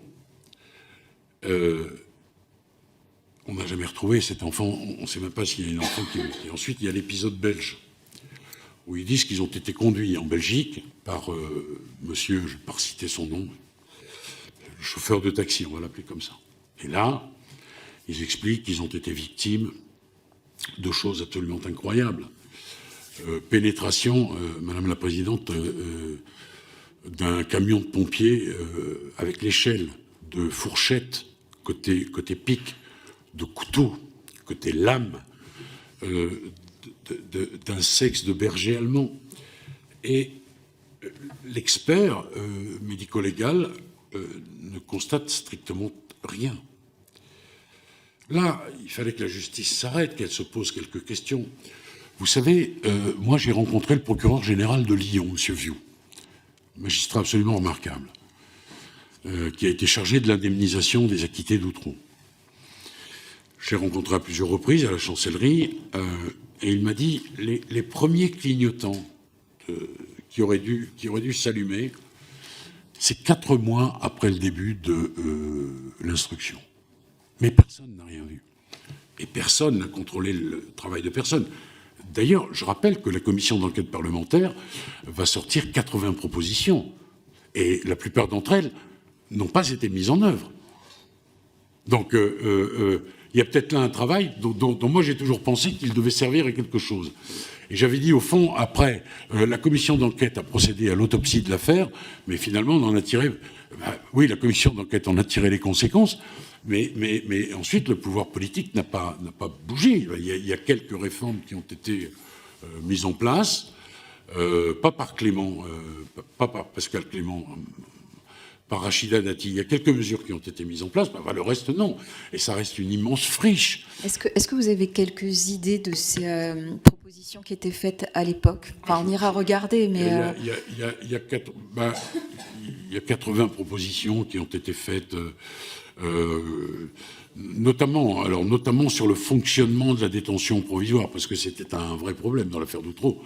Je rappelle qu'il y a un des mises en cause qui est mort en prison.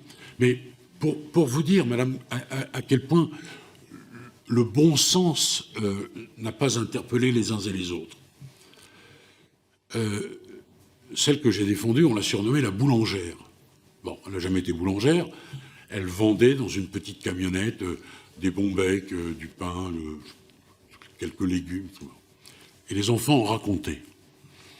que elle faisait du pain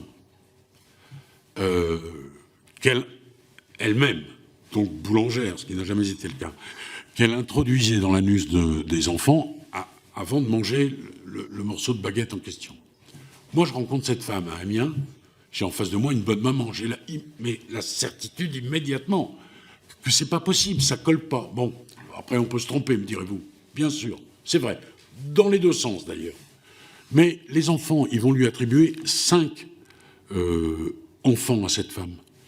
Et ils vont lui donner comment ça procède dans leur esprit. En réalité, il y a une autre dame qui vend du pain dans une camionnette et qui a, elle, 5 enfants qui sont scolarisés avec les petits de lait. Bon. Et donc, ça va devenir les enfants de la boulangère. Tout ça, ça pouvait être vérifié. Après, vous avez 3 huissiers de justice, il n'y en a pas un. Enfin, il y en a un qui va aller en tôle, les 2 autres. Le procureur, il dit, ben non, moi, je peux même pas les poursuivre. En fait, Madame Badawi, elle devait de l'argent aux huissiers, il venait souvent gratter à sa porte. Bon, après, vous avez une femme enceinte qui est accusée, elle était à 1000 km de là. Ensuite, vous avez un type totalement handicapé qui n'arrive pas à monter les marches de la fameuse tour du Renard à Outreau. Bon, tout ça pour dire quoi? Tout ça pour dire que tout le monde s'est emballé. La justice, mais également les experts. Et vous me parliez des experts, la transition, elle est toute trouvée. Il y a une question qui m'est posée là-dessus.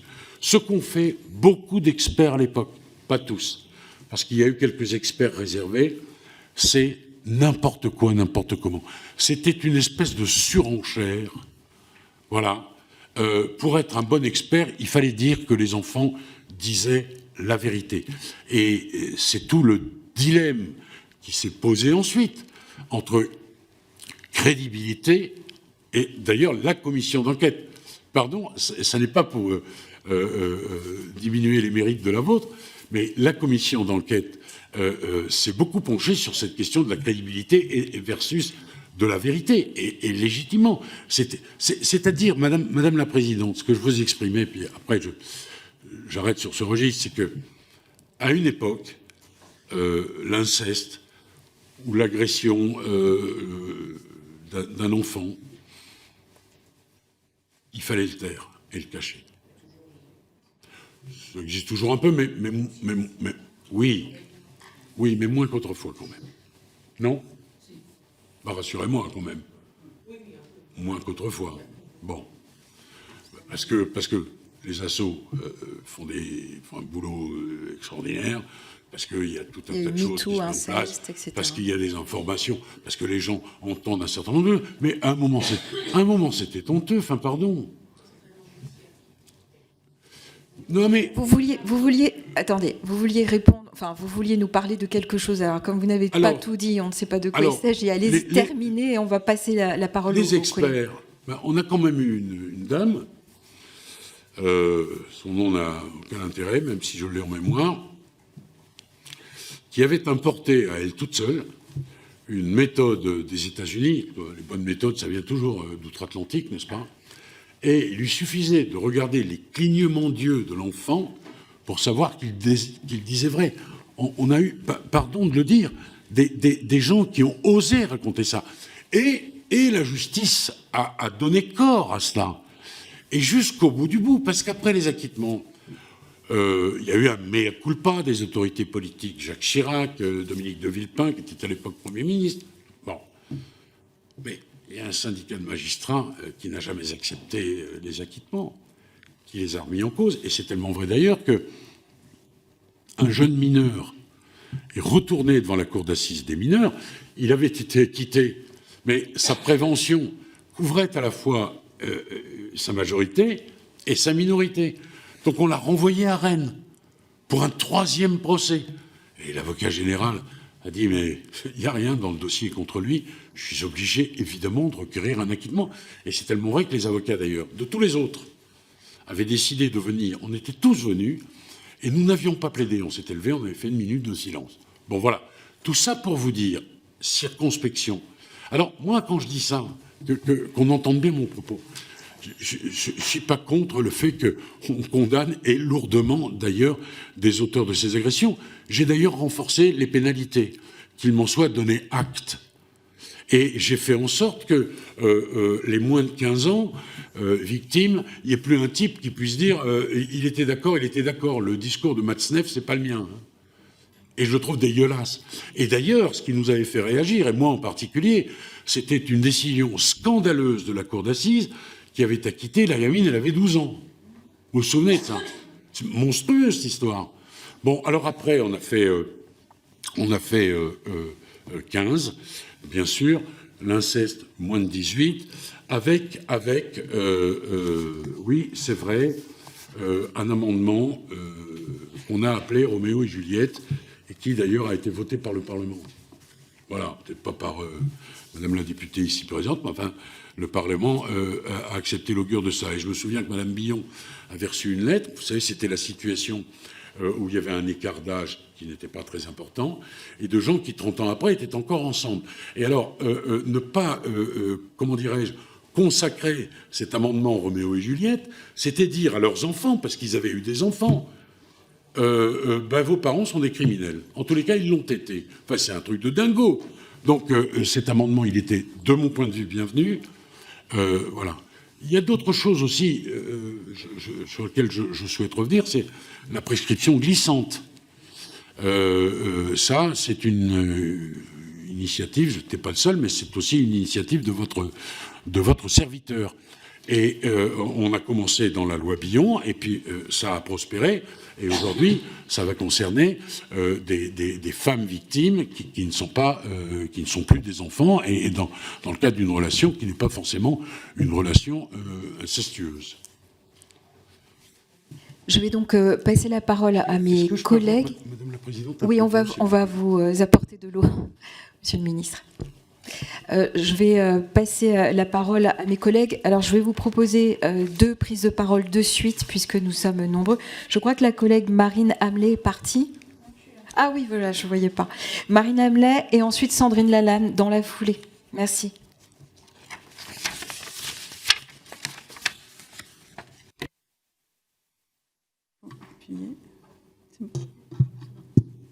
Je vous remercie, Madame la Présidente. Monsieur le Ministre, bien sûr, j'allais vous interroger sur l'affaire Outreau. Vous avez donné en partie des éléments de réponse qui n'ont pas tout à fait satisfait, je dois vous le dire. En vous écoutant, Monsieur le Ministre, j'ai l'impression qu'il y a en vous 2 personnages. D'un côté, vous nous dites il faut écouter la parole de l'enfant, vous nous parlez des animaux, vous nous parlez du doudou chaud, vous nous parlez de les mettre à l'aise. Et puis, d'un autre côté, et c'est là qu'est tout le contraste, on vous voit, lors de l'affaire Outreau, faire en quelque sorte pression sur ces enfants. Parce que votre intervention a clairement... Mais écoutez, vous savez, le principe de cette commission, c'est que vous vous exprimez et après nous nous exprimons. Donc si vous me le permettez, je voudrais m'exprimer. Non, mais c'est pas de l'invective. Je voudrais m'exprimer tout simplement. Il faut accepter la contradiction, Monsieur le Ministre, parce que tout à l'heure vous avez fait la même chose avec ma collègue. Donc essayez de m'écouter. Ça va être pénible, mais essayez de m'écouter quelques minutes. Donc je considère, en regardant en tout cas les éléments du procès, et je ne suis pas la seule, beaucoup de témoins ont pu dire que vous aviez fait pression sur ces enfants et que votre intervention a marqué le changement, en fait, du procès.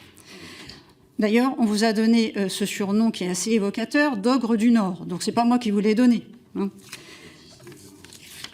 Vous allez pouvoir je reste là-dessus, donc je reste sur ces 2 personnages. Face à nous, un personnage plutôt gentil et conciliant, et pendant ce procès, un personnage tout autre. Ensuite, nous avons parlé de l'affaire Manchez. L'affaire Manchez, à un moment, vous avez lâché à ma collègue qu'il y avait... Bon, vous permettez, Monsieur le Ministre, que je puisse m'exprimer? Alors, à ce moment-là, il faut pas venir dans une commission d'enquête si vous ne voulez pas répondre. Non, attendez, Monsieur le Ministre, nous ne sommes pas... Attendez, s'il vous plaît, s'il vous plaît. S'il vous plaît, Monsieur le Ministre, ma chère collègue, s'il vous plaît, sinon on va interrompre l'audition. Je vous demande d'avoir du respect de part et d'autre. Monsieur le Ministre, vous allez pouvoir répondre de toute façon. Alors, je vous assure que je vais faire interrompre l'audition si vous ne... Si vous ne vous calmez pas tous les deux. Merci.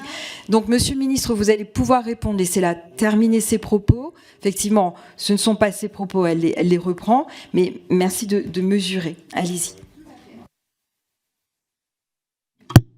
Ensuite, nous avons eu l'affaire Menchès. Vous avez quand même tout à l'heure lâché quelque chose que personne n'a noté, mais vous avez bien parlé d'inceste consenti. Vous avez dit, j'ai peut-être dit par hasard inceste consenti, mais pas inceste heureux.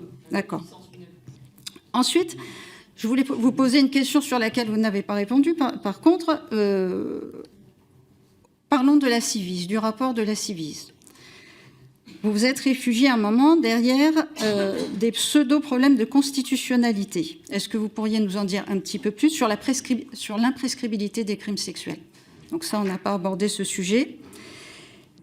Et ensuite, vous nous dites « j'ai fait beaucoup », donc vous allez sûrement nous parler des lois, puisque vous vouliez nous en parler, la loi Billon. Mais le résultat, c'est qu'aujourd'hui, 73% des affaires d'inceste parental sont classées sans suite. Aujourd'hui, moins de 1% aboutissent à une condamnation. Alors, ma question, en fait, Monsieur le Ministre, moi, je me demande pourquoi, en vous entendant aujourd'hui, à défendre finalement ces problèmes d'inceste, pourquoi, lorsque vous étiez garde des Sceaux, vous n'avez pas mis plus d'énergie à lutter contre ce fléau, ce qui ferait qu'aujourd'hui, on ne serait pas dans cette situation. Pourquoi en sommes-nous là aujourd'hui? Pourquoi n'avoir pas mis votre talent qui est certain, vous voyez, votre talent qui est certain, pourquoi ne pas l'avoir mis au profit de la défense des enfants, quels qu'ils soient, inceste, pédophilie, etc. Je vous remercie. Merci, cher collègue. Monsieur le ministre, vous voulez répondre tout de suite? Bon, très bien, on va faire comme ça. Bon, d'abord, je serai une espèce de personnage schizophrène. Merci d'entamer ce soir, grâce à vous, une psychothérapie dont j'ai sans doute bien besoin, Madame la députée. En réalité, tout cela est prétexte, je l'ai dit tout à l'heure, à instrumentaliser une lutte acharnée contre ce que je dis, ce que je suis aux gens qui ont vos affinités politiques. Vous auriez pu parler aussi d'un procès que j'ai eu contre Jean-Marie Le Pen en personne. Vous n'étiez pas là, mais de toute façon, le fait d'être là ou de n'être pas là, je ne sais pas, madame, j'ai l'élégance de le croire. Mais il est évident, madame, que vous n'étiez pas là, comme vous n'étiez pas là ailleurs. Votre but, c'est de dire que je suis un sale mec. Voilà. Alors, je vais reprendre un certain nombre de choses. L'ogre du Nord, ça remonte à, pardon de vous le dire, mais bien avant. Alors, peut-être qu'on ne prête qu'aux riches. Mais est-ce que vous pensez, madame, très sérieusement, qu'un président de cour d'assises, que deux magistrats professionnels qui l'entourent, qu'un avocat général, aurait laissé filer l'audience et aurait laissé un avocat, quel qu'il soit d'ailleurs, terroriser un enfant? Alors je vais vous redire qui était présent. Florence Aubenas, vous pourrez aller voir, elle écrivait à l'époque dans Libération, je ne sais pas si c'est un journal que vous lisez tous les jours, Stéphane Durand-Soufflant, Le Figaro, Éric Dussart, La Voix du Nord, Acacio Pereira, qui écrivait dans Le Monde, tous les hebdos, étaient présents. Vous ne trouverez pas l'ombre de l'once d'une trace de ce dont, madame, vous m'accusez. Et vous voyez, une commission d'enquête parlementaire, ce n'est pas une juridiction pénale où je viendrai ici me faire rôtir par ceux qui en auraient envie, en dehors de toute règle. Moi, je viens ici parce que, oui, je veux parler de mon bilan ministériel, je n'ai pas à en rougir. Je ne vous ai jamais reçu à la chancellerie, vous ne m'avez jamais fait une proposition. Je me permets quand même de renvoyer cette pierre dans votre jardin. Bon, alors, s'agissant de la Ciivise, la Ciivise a connu des difficultés intrinsèques. Je ne suis pas responsable de cela. J'ai lu évidemment le rapport de la Ciivise. On a pris un certain nombre de préconisations. Il y avait notamment dans le rapport de la Ciivise, on va en parler dans un instant. Permettez-moi, madame, d'aller revoir quelques-unes de mes notes, parce que, comme je vous l'ai dit, il y a quand même un petit moment que j'ai quitté la chancellerie. Il y avait la question, évidemment, de l'autorité parentale. Bon. Et il y avait le fait qu'il ne puisse pas exister, qu'il ne puisse pas y avoir ou plus y avoir de poursuite contre le parent qui ne représentait pas l'enfant s'il y avait une suspicion d'eux. Bon. Et puis, il y a eu, peu de temps après, parce que le rapport de la Civise, c'est de mémoire fin d'année 23, le texte Santiago qui arrive en mars 24, et les mesures qu'elle a mises dans son texte, pardon, je les ai soutenues. Bon, donc les choses de ce point de vue ont évolué. Vous qui me reprochez mon incurie, avez-vous déposé, Madame la députée, un amendement? Je n'en ai pas le souvenir, en tous les cas. Ah oui, bah vous ou les vôtres, hein? D'accord. Non. Mais c'est autre chose, on ne réécrit pas l'histoire, madame. Enfin, déjà, c'est difficile de l'écrire, la réécrire, vous savez. Il m'est arrivé, rarement, il est vrai, d'être d'accord avec des propositions que vous faisiez. Pas sur toutes, je ne veux pas les égrener, je ne veux pas être décidément désagréable avec vous. Bien. Alors, parmi les choses, j'ai évoqué les unités d'accueil pédiatrique enfance en danger. Sur la loi Billon, je veux quand même rappeler qu'on a aggravé les pénalités, que le délit d'agression sexuelle sur mineur, c'est aussi une aggravation, que le délit d'agression sexuelle incestueuse sur mineur, c'est aussi une aggravation, que nous avons mis en place la prescription glissante. Ça n'est pas rien. Je veux quand même rappeler ce que c'est la prescription glissante.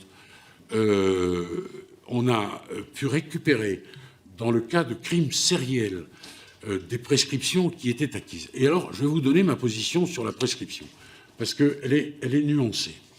D'abord, si vous regardez un peu les choses, dans le monde, il y a des pays qui ne connaissent pas la prescription. Et donc, on peut poursuivre des crimes. Le Canada ne connaît pas la prescription, par exemple. C'est vrai, c'est juste. Nous connaissons la prescription. Et la prescription, elle a un certain nombre d'inconvénients, parce que, évidemment, au-delà d'eux, on ne peut pas poursuivre. Mais je rappelle qu'elle a quand même été élargie, notamment dans le texte que portait à l'époque Marlène Schiappa.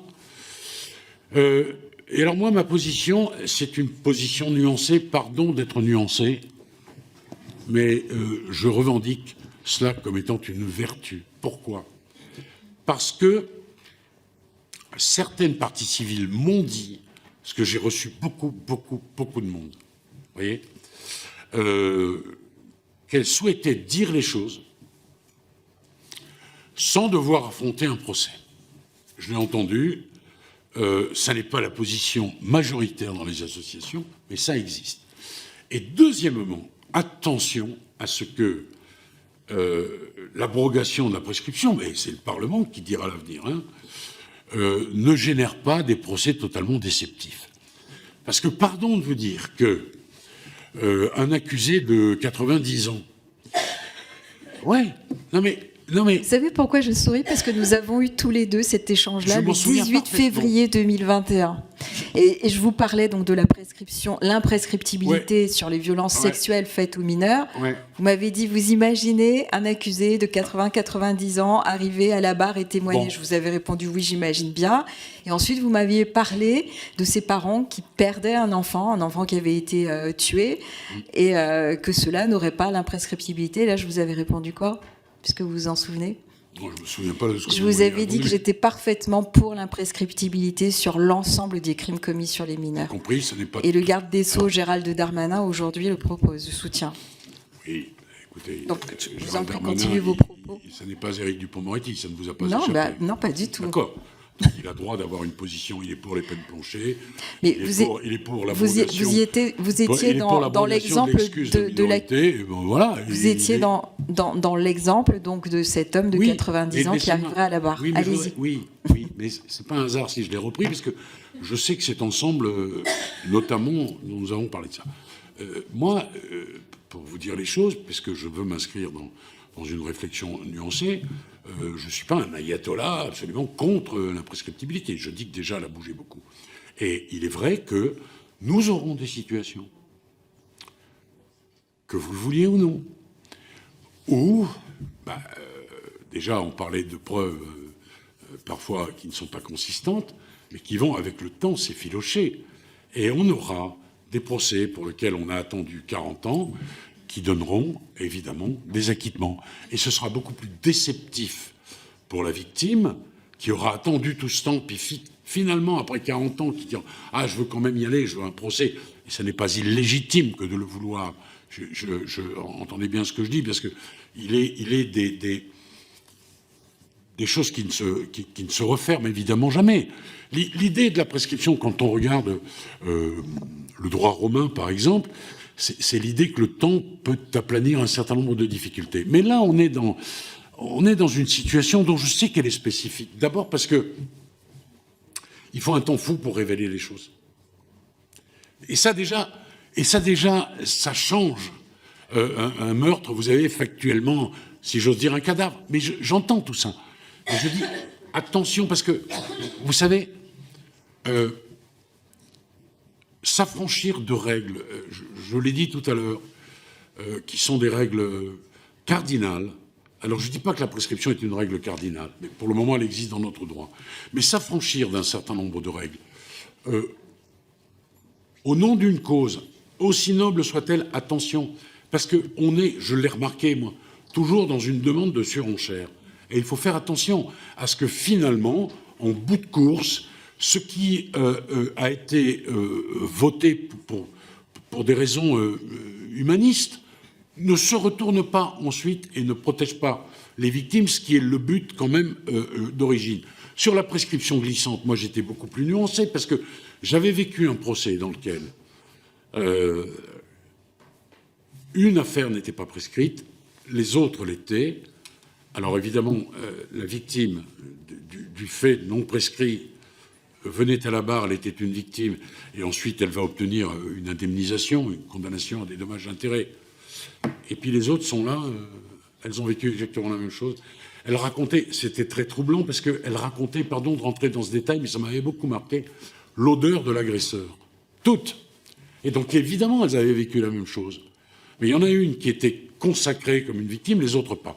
J'ai dit, mais ça, il faut qu'on arrête ce truc-là, et il faut qu'on puisse récupérer, parce que ce sont les mêmes victimes, et il faut qu'elles soient traitées de la même façon. Bon, ça, on l'a fait. Et ça ne m'a pas gêné de le faire, absolument pas, parce que moi, je ne suis pas un dogmatique. Pas du tout. Ni un idéologue, contrairement à d'aucune ou d'aucun. Donc voilà, poser la question, aller jusqu'au bout de la réflexion, aller voir dans les pays où il n'y a plus de prescription, s'il n'y a pas de temps en temps une affaire qui est insatisfaisante pour les victimes. Moi, après, si on me donne tous les gages, d'accord, l'actuel garde des Sceaux a bien le droit de ne pas penser comme un de ses prédécesseurs, et c'est bien normal. Et nous nous distinguons sur un certain nombre de sujets. C'est bien normal aussi. Merci, Monsieur le Ministre. Je vais passer la parole à la collègue. Vous ne m'aviez pas demandé autre chose? En fait, on aurait tellement de choses à vous demander que je crois que jusqu'à minuit, on pourrait vous garder. Hein. Mais il y a une audition après. Je ne sais pas si c'est possible. Ah peut-être qu'on continuera une prochaine fois. Ne nous tentez pas. Je voudrais vous dire encore. Et que, mais on va essayer de voir allez. si les... D'accord. Oui, bien sûr. Je passe la parole à la collègue Sandrine Lalanne et ensuite Béatrice Rouleau se préparera.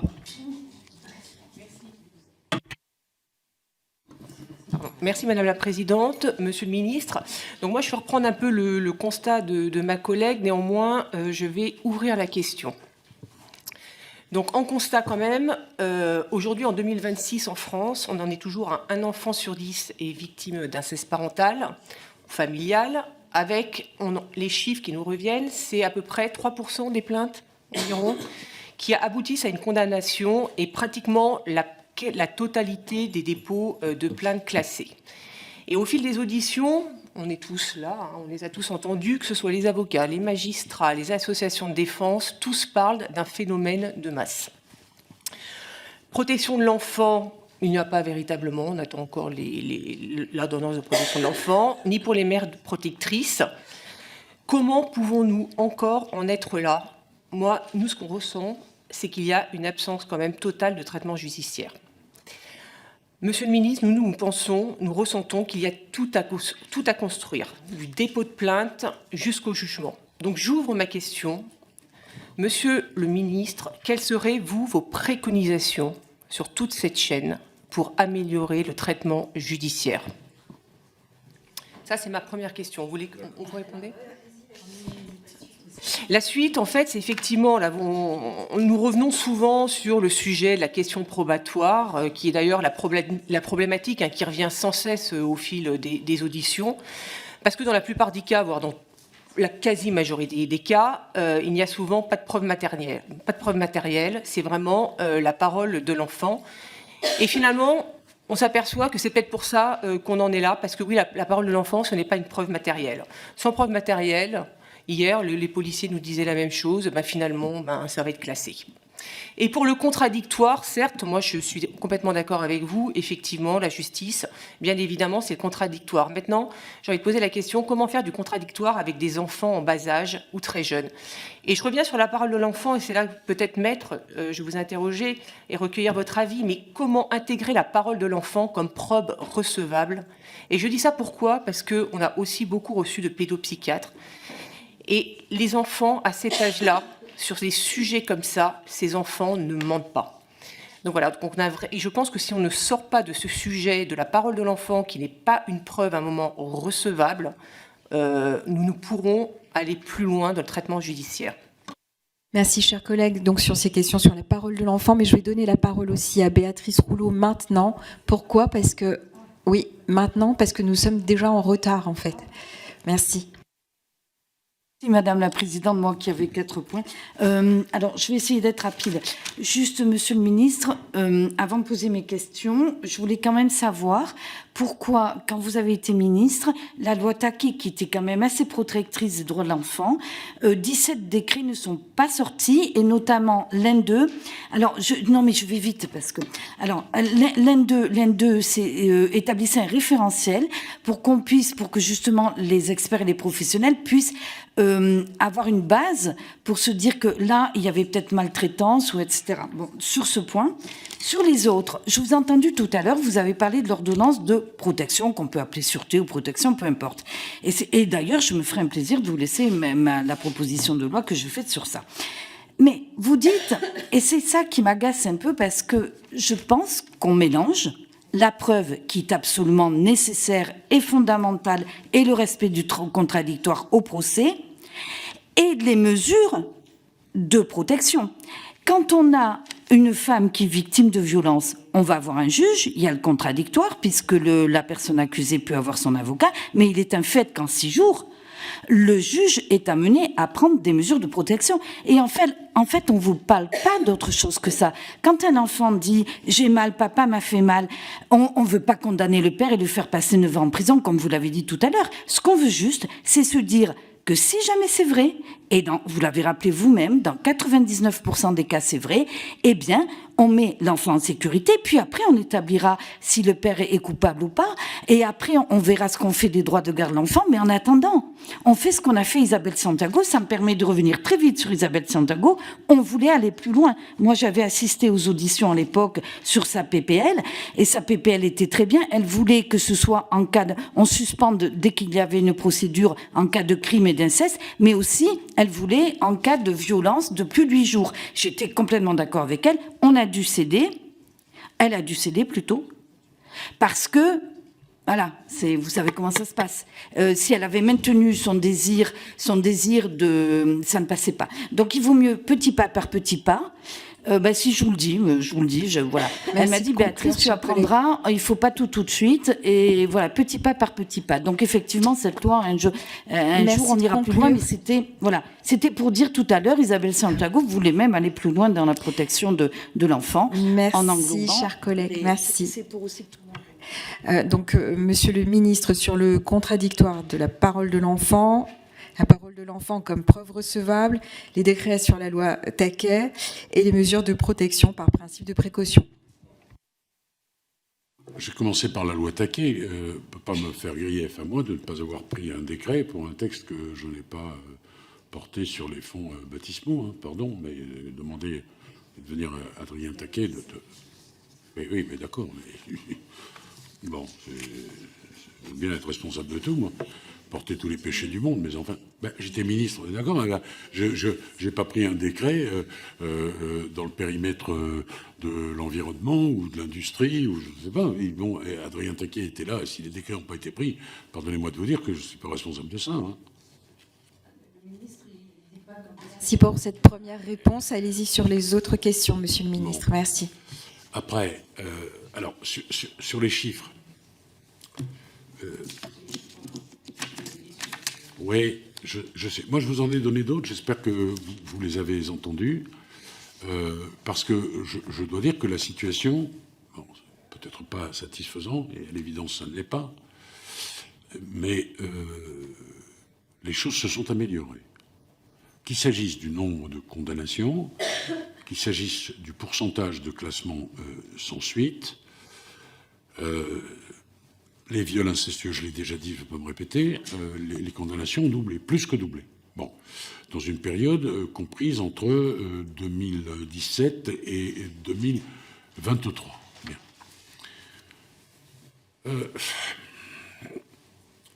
C'est infiniment complexe, la question que vous me posez. Vous réfléchissez à tout cela depuis de longues semaines, maintenant. Et vous espérez de l'ancien garde des Sceaux qui vous donne des solutions que vous-même, vous n'avez pas trouvées. Pourquoi je vous dis ça? Je vous le dis avec beaucoup de sympathie. Non mais, d'abord, moi, ce que je veux dire, parce que je le pense, c'est que les parquets sont impliqués. Vous avez auditionné des magistrats. Je ne pense pas que l'un d'entre eux vous ait dit, nous, on traite ça par-dessus la jambe. Ça n'est pas vrai. Bon. Donc, oui, mais pardon de vous dire que le classement sans suite, c'est pas la preuve. Le classement sans suite, on n'en est pas à ce niveau-là, parce qu'on distingue en droit pénal français les indices graves et concordants. D'abord, les raisons de suspecter, ce qui permet par exemple la garde à vue, ça c'est le texte, les indices graves et concordants, les charges, et ensuite les preuves. Là, il y a 4 stades là, qui sont des stades différents.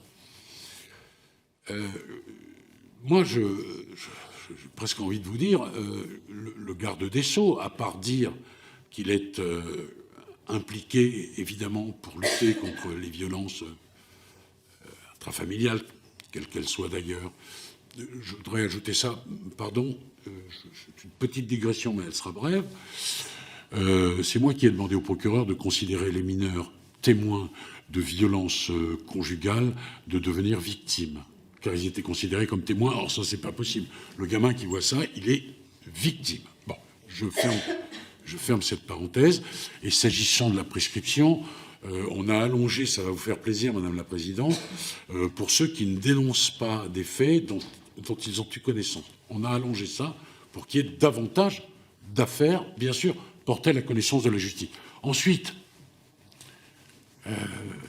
moi, je ne suis pas derrière chaque procureur, je ne peux pas l'être. La justice de notre pays, elle est indépendante. Ce n'est pas l'ancienne justice hongroise que la nôtre. Les magistrats, ils sont indépendants. Et si le garde des Sceaux, à part prendre une circulaire de politique générale, il donnait un coup de fil à tel ou tel procureur, dans la seconde, il fait l'objet d'un article sur Mediapart et il est obligé de démissionner. Donc moi, je peux vous dire que je n'ai jamais donné un coup de fil à un procureur, et tout ça, vous le savez. Bon, mais moi, je pense que les magistrats, pour redevenir sérieux, ils sont extrêmement attentifs à la situation des enfants. Alors, le nombre de plaintes, voilà, le classement sans suite, je vous ai dit ce qu'il en était, et j'ai rappelé, et vous avez donné une amorce de solution, je la fais mienne, Madame la Présidente, vous avez dit, il y a peut-être un défaut d'information, parce que plein de gens ne savent pas que quand le procureur classe sans suite, ça ne s'arrête pas forcément. Il y a la possibilité de saisir ensuite un juge d'instruction, le doyen en l'occurrence, par le vecteur d'une plainte avec constitution de partie civile. Ah oui, mais peut-être... Là, on essaie de réfléchir ensemble pour améliorer le système.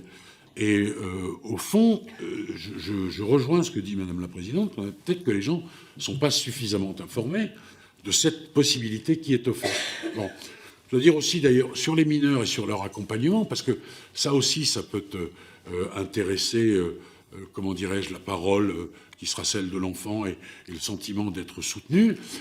On a mis aussi en place tout un processus pour que les enfants soient défendus. Et défendus par... Et oui, on n'a pas parlé de ça. Il y a l'idée qui surgit aussi de l'avocat de l'enfant. Oui.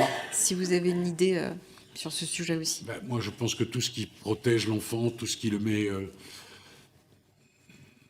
il faut que l'enfant se sente... Vous savez, je disais tout à l'heure, les gamins qui vont dans la salle d'audience et puis qui montent sur la robe du président, puis qui s'approprient les lieux, ça libère leur parole. En tous les cas, ça permet à cette parole de s'exprimer avec une certaine liberté. Les chiens d'assistance judiciaire, c'est la même chose. Pardon pour la transition et pardon auprès de mes anciens confrères, mais l'avocat, d'une certaine façon, vous voyez, après les deux exemples que j'ai pris, mais c'est aussi une protection pour l'enfant. Donc on a déjà mis en place un certain nombre de choses. Peut-être faut-il aller... Mais oui, et peut-être faut-il aller encore un peu plus loin là-dessus. Mais de toute façon, on va se dire les choses. Le travail n'est jamais fini.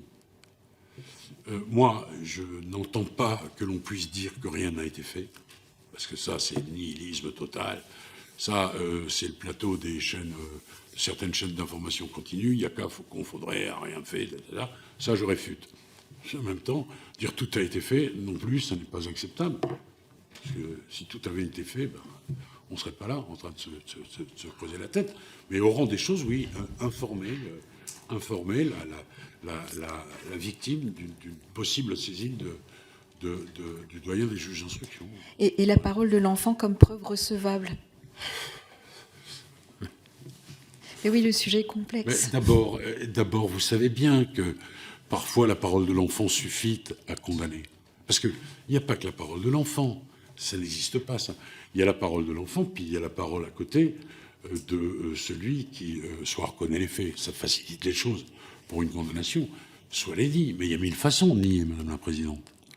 Il y a des façons de nier convaincantes. Il y a des façons de nier qui ne sont pas du tout. Enfin, tout ça...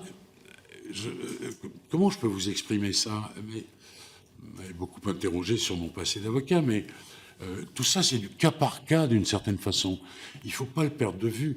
Et si on essaie de faire une grille de lecture de la façon dont on appréhende la parole de l'enfant, etc., je pense que l'on peut se tromper, parce qu'à ce moment-là, on exigera une grille de lecture de la parole de l'accusé, et selon qu'il dira ça, ou presque ça, on en tirera des conclusions. Il y a des dossiers dans lesquels la parole de l'enfant et les dénégations de l'accusé suffisent à emporter condamnation. Je vais vous dire ça. D'ailleurs, on a beaucoup évolué, parce que tout à l'heure, vous parlez d'une affaire qui remonte à 20 ans, mais excusez-moi. Autrefois, on pouvait dire... Oui, mais la victime a varié dans ses dépositions. Aujourd'hui, il y a peu d'avocats qui osent plaider ça.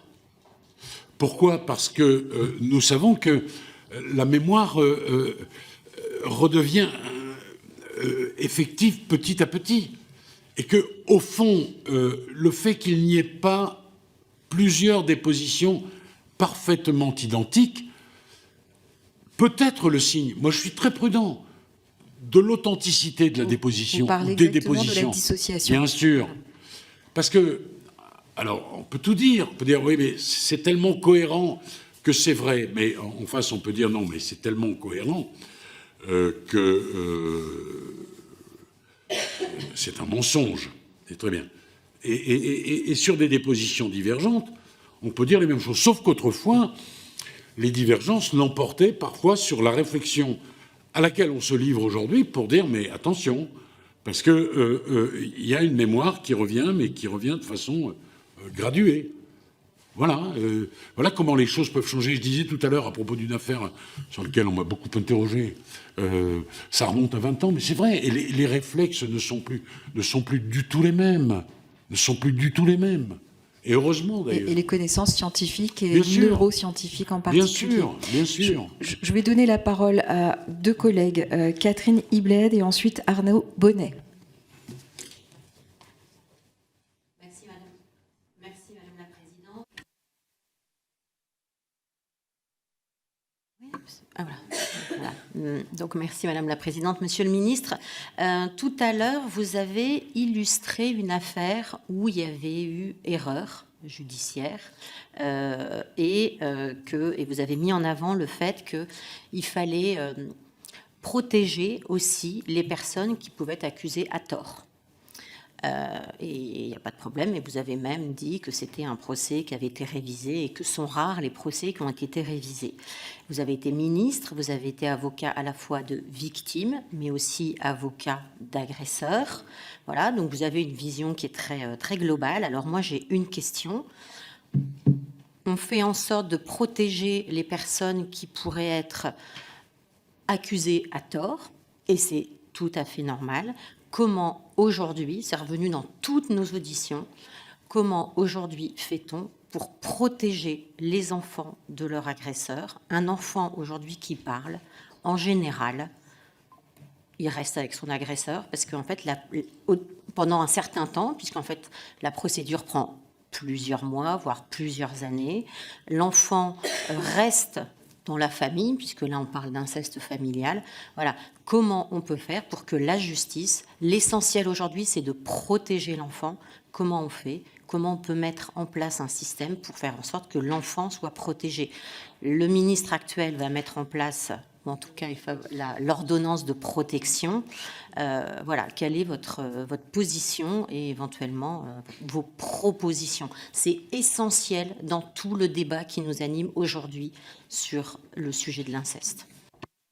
Juste avant que vous ne répondiez, Monsieur le Ministre, je donne la parole au collègue Arnaud Bonnet. Merci de votre patience. Merci Madame la Présidente. Monsieur, alors pour ce qui est de la prescription glissante, pour le coup, moi je suis pas... Monsieur le Ministre, très bien. Bon, ce sera donc Monsieur le député. Nous avons donc la prescription glissante qui, pour moi, n'est pas... En fait, de fait, elle introduit une disparité entre les victimes vu qu'il y a une nécessité de sérialité, ce qui me pose problème personnellement. Pour ce qui est de la prescription qui serait actuellement déceptive, nous pourrions en échanger avec nombre de victimes. Il ne s'agit donc pas pour moi d'un argument que l'on puisse le renverser pour l'imprescriptibilité, parce que c'est actuellement déceptif. Nous pouvons en discuter avec des victimes, de M. Lescouarnec par exemple, qui n'ont pu témoigner, mais qui n'ont pu être que témoins, une victime dans le procès. Alors nous avons parlé de l'expertise, nous avons parlé de la preuve. Le temps de la justice, en particulier lors des affaires qui concernent des enfants, avec les spécificités de leur âge, du coup je prendrai au hasard l'exemple de la propre fille de M. Franck Lavier, qui a porté plainte contre lui à 12 ans, et pour lequel l'enquête préliminaire a duré pendant 5 ans, ce qui est très long, c'était la moitié de sa vie. Donc nous avons ce temps de la justice, nous avons aussi la nécessité, je crois, et là j'en appelle à votre expérience, comme avocat, comme ministre, sur une réflexion de fond, je pense que nous devons avoir sur la structuration et la complexité infinie de la justice actuelle, qui est du coup très peu compréhensible pour des gens qui ne sont pas du domaine, ce qui est mon cas, qui ne sont pas du domaine finalement judiciaire, qui n'ont pas de formation dans ce domaine. Et donc j'aurais aimé avoir votre sentiment là-dessus, sur cette complexité de la justice qui existe aujourd'hui. Et sur le temps, du coup, dans le cas des victimes que sont les enfants, sur ce que ça entraîne, du coup, et sur comment on pourrait peut-être réussir aussi à raccourcir ces procédures qui peuvent être très, très longues. Merci à vous. Je vous remercie. Monsieur le Ministre, vous avez la parole.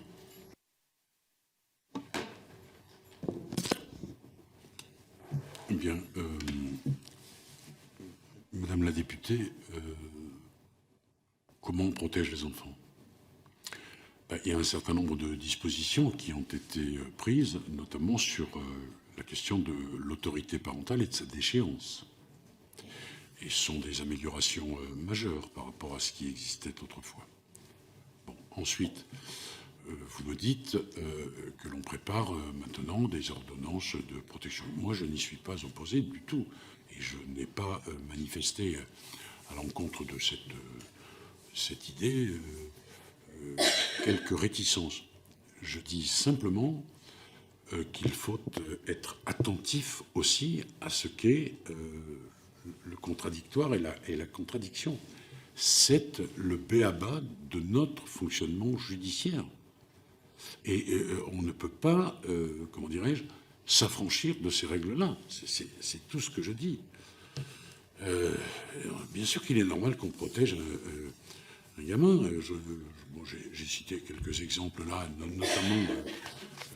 notamment le fait d'avoir demandé à ce que l'on considère que les enfants témoins deviennent victimes avec un vrai statut de victime. Il y a encore sans doute beaucoup de choses à améliorer. Mais l'inceste est une infraction évidemment très, très particulière, parce que l'enfant qui est abusé ou qui est agressé, mais dans un cadre qui n'est pas un cadre incestueux, sort évidemment beaucoup plus vite de l'emprise de son agresseur. Bon, là, on est dans la cellule familiale. Donc, autorité parentale, c'est le texte porté par Madame Santiago. Déchéance de l'autorité parentale, évidemment, bien sûr, et pourquoi pas ordonnance de protection. Moi, je n'y suis pas opposé. D'ailleurs, une question m'avait été posée, elle me revient à l'esprit, monsieur le rapporteur. Quel serait le juge compétent? Moi, je pense que le juge compétent serait le JAF.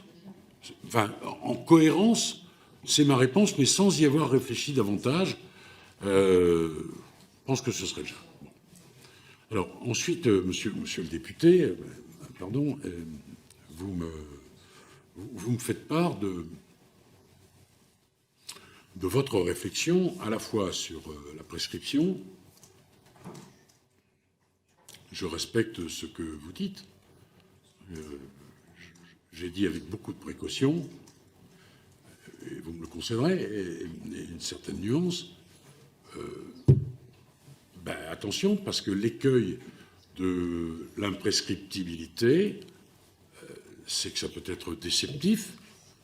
Vous n'avez pas écouté le dialogue que nous avons eu il y a quelques années, quelques mois avec Madame la Présidente. Mais bon, voilà. C'est pour moi une réserve.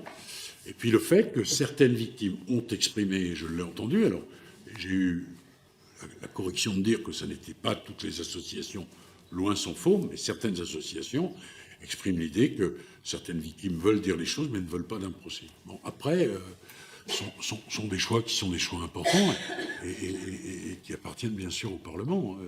Il y a des pays où il n'y a pas de prescription, je l'ai dit, je le sais. Moi, j'ai eu cette conversation très souvent avec Gabriel Attal. Il était Premier ministre, j'étais à l'époque garde des Sceaux, et je faisais part des réserves qui sont les miennes. Bon. Alors ensuite, vous me posez une question. Il me faut 5 heures de réponse. Pardon, monsieur le député, sur la complexité de la justice. Oui, elle est complexe. D'abord, si on évitait, et je m'adresse à certains journalistes, de ne présenter la justice que sous l'angle du fait divers, les gens auraient gagné beaucoup. Parce que la présentation fait diversière de la justice a pour conséquence que l'on bascule immédiatement dans le compassionnel. Le victimaire, au sens le plus péjoratif du terme, le compassionnel, et que vous ne pouvez pas répondre quelque chose d'intelligent, parce que l'intelligence n'a pas sa place dans ce discours-là. Moi, je me suis vu interrogé par des journalistes, Matinal mitrailletique, monsieur le ministre, un homme a tué sa femme hier, que faites-vous? Et vous pouvez répondre, qu'est-ce que vous pouvez répondre? Que le crime est consubstantiel à l'humanité, que le risque zéro n'existe pas, n'existera jamais, qu'il y aura toujours un dingo pour tuer sa femme. Vous comprenez ce que je veux dire? Mais si vous faites ça, vous sortez du compassionnel, et alors, évidemment, vous devenez un personnage absolument insupportable. Insupportable, donc c'est compliqué. Oui, la justice, c'est compliqué. Mais regardez, pardon, il y a plein de choses qui ont été améliorées, monsieur le député. D'abord, le langage judiciaire a été amélioré. Autrefois, on écrivait par attendu. Alors déjà, il fallait avoir fait un peu de droit pour savoir que attendu que ça annonçait un argument. C'est pas évident, hein. Si vous n'étiez pas avocat, si vous ne saviez pas, vous n'avez pas fait de droit. Bon, on a modifié le langage judiciaire. Il y a encore des tas de modifications à apporter pour rendre la justice plus accessible. Comment on simplifie son appréhension? Ben moi, j'ai milité pour qu'à l'école, on ait des sorties dans les tribunaux. On a signé beaucoup de choses avec les juridictions qui ont envie d'être. D'ailleurs, je voulais aller plus loin, mais j'ai pas eu le temps, on n'a pas le temps de tout faire, vous savez, et puis on n'est pas propriétaire de son Marocain. Mais moi, j'aurais voulu qu'il y ait, comment dirais-je, un travail collectif conduit entre les juridictions et les élus. Ça aurait permis aux uns et aux autres peut-être de se comprendre un peu mieux. Je dis ça, je dis rien. Hein. Mais moi, j'avais ça en tête. Mais oui, vous avez raison, c'est complexe, bien sûr. Et l'école est un des vecteurs grâce auxquels on peut mieux dire ce qu'est la justice. Mais c'est difficile. Et d'ailleurs, je suis content que vous m'ayez posé cette question parce que ça me permet de rappeler que je suis le garde des Sceaux qui a permis que notre justice soit filmée. Et ces émissions, elles fonctionnent bien. Elles sont très regardées. Elles sont très, comment dirais-je, didactiques, pédagogiques. Et moi, je voulais que la justice entre dans le salon des Français pour qu'ils comprennent un peu mieux comment fonctionnent les choses. Bon, après, bon. Bien. Après, le temps me manque, monsieur le député. Exactement, monsieur le ministre. Je vais devoir conclure cette audition puisque nous avons 1 heure de retard sur l'audition suivante. Alors, je ne sais pas si on se reverra. En tout cas, ce qu'il est possible de faire, je vais proposer à mes collègues qui auraient des questions, une frustration par rapport à des questions que nous n'avons pas pu poser, auxquelles le ministre n'a pas pu répondre, de nous les transmettre. On vous les transmettra et vous pourrez peut-être y répondre par une contribution écrite. Ce sera peut-être le format le plus simple. Oui, allez-y. Non, mais ok, d'accord.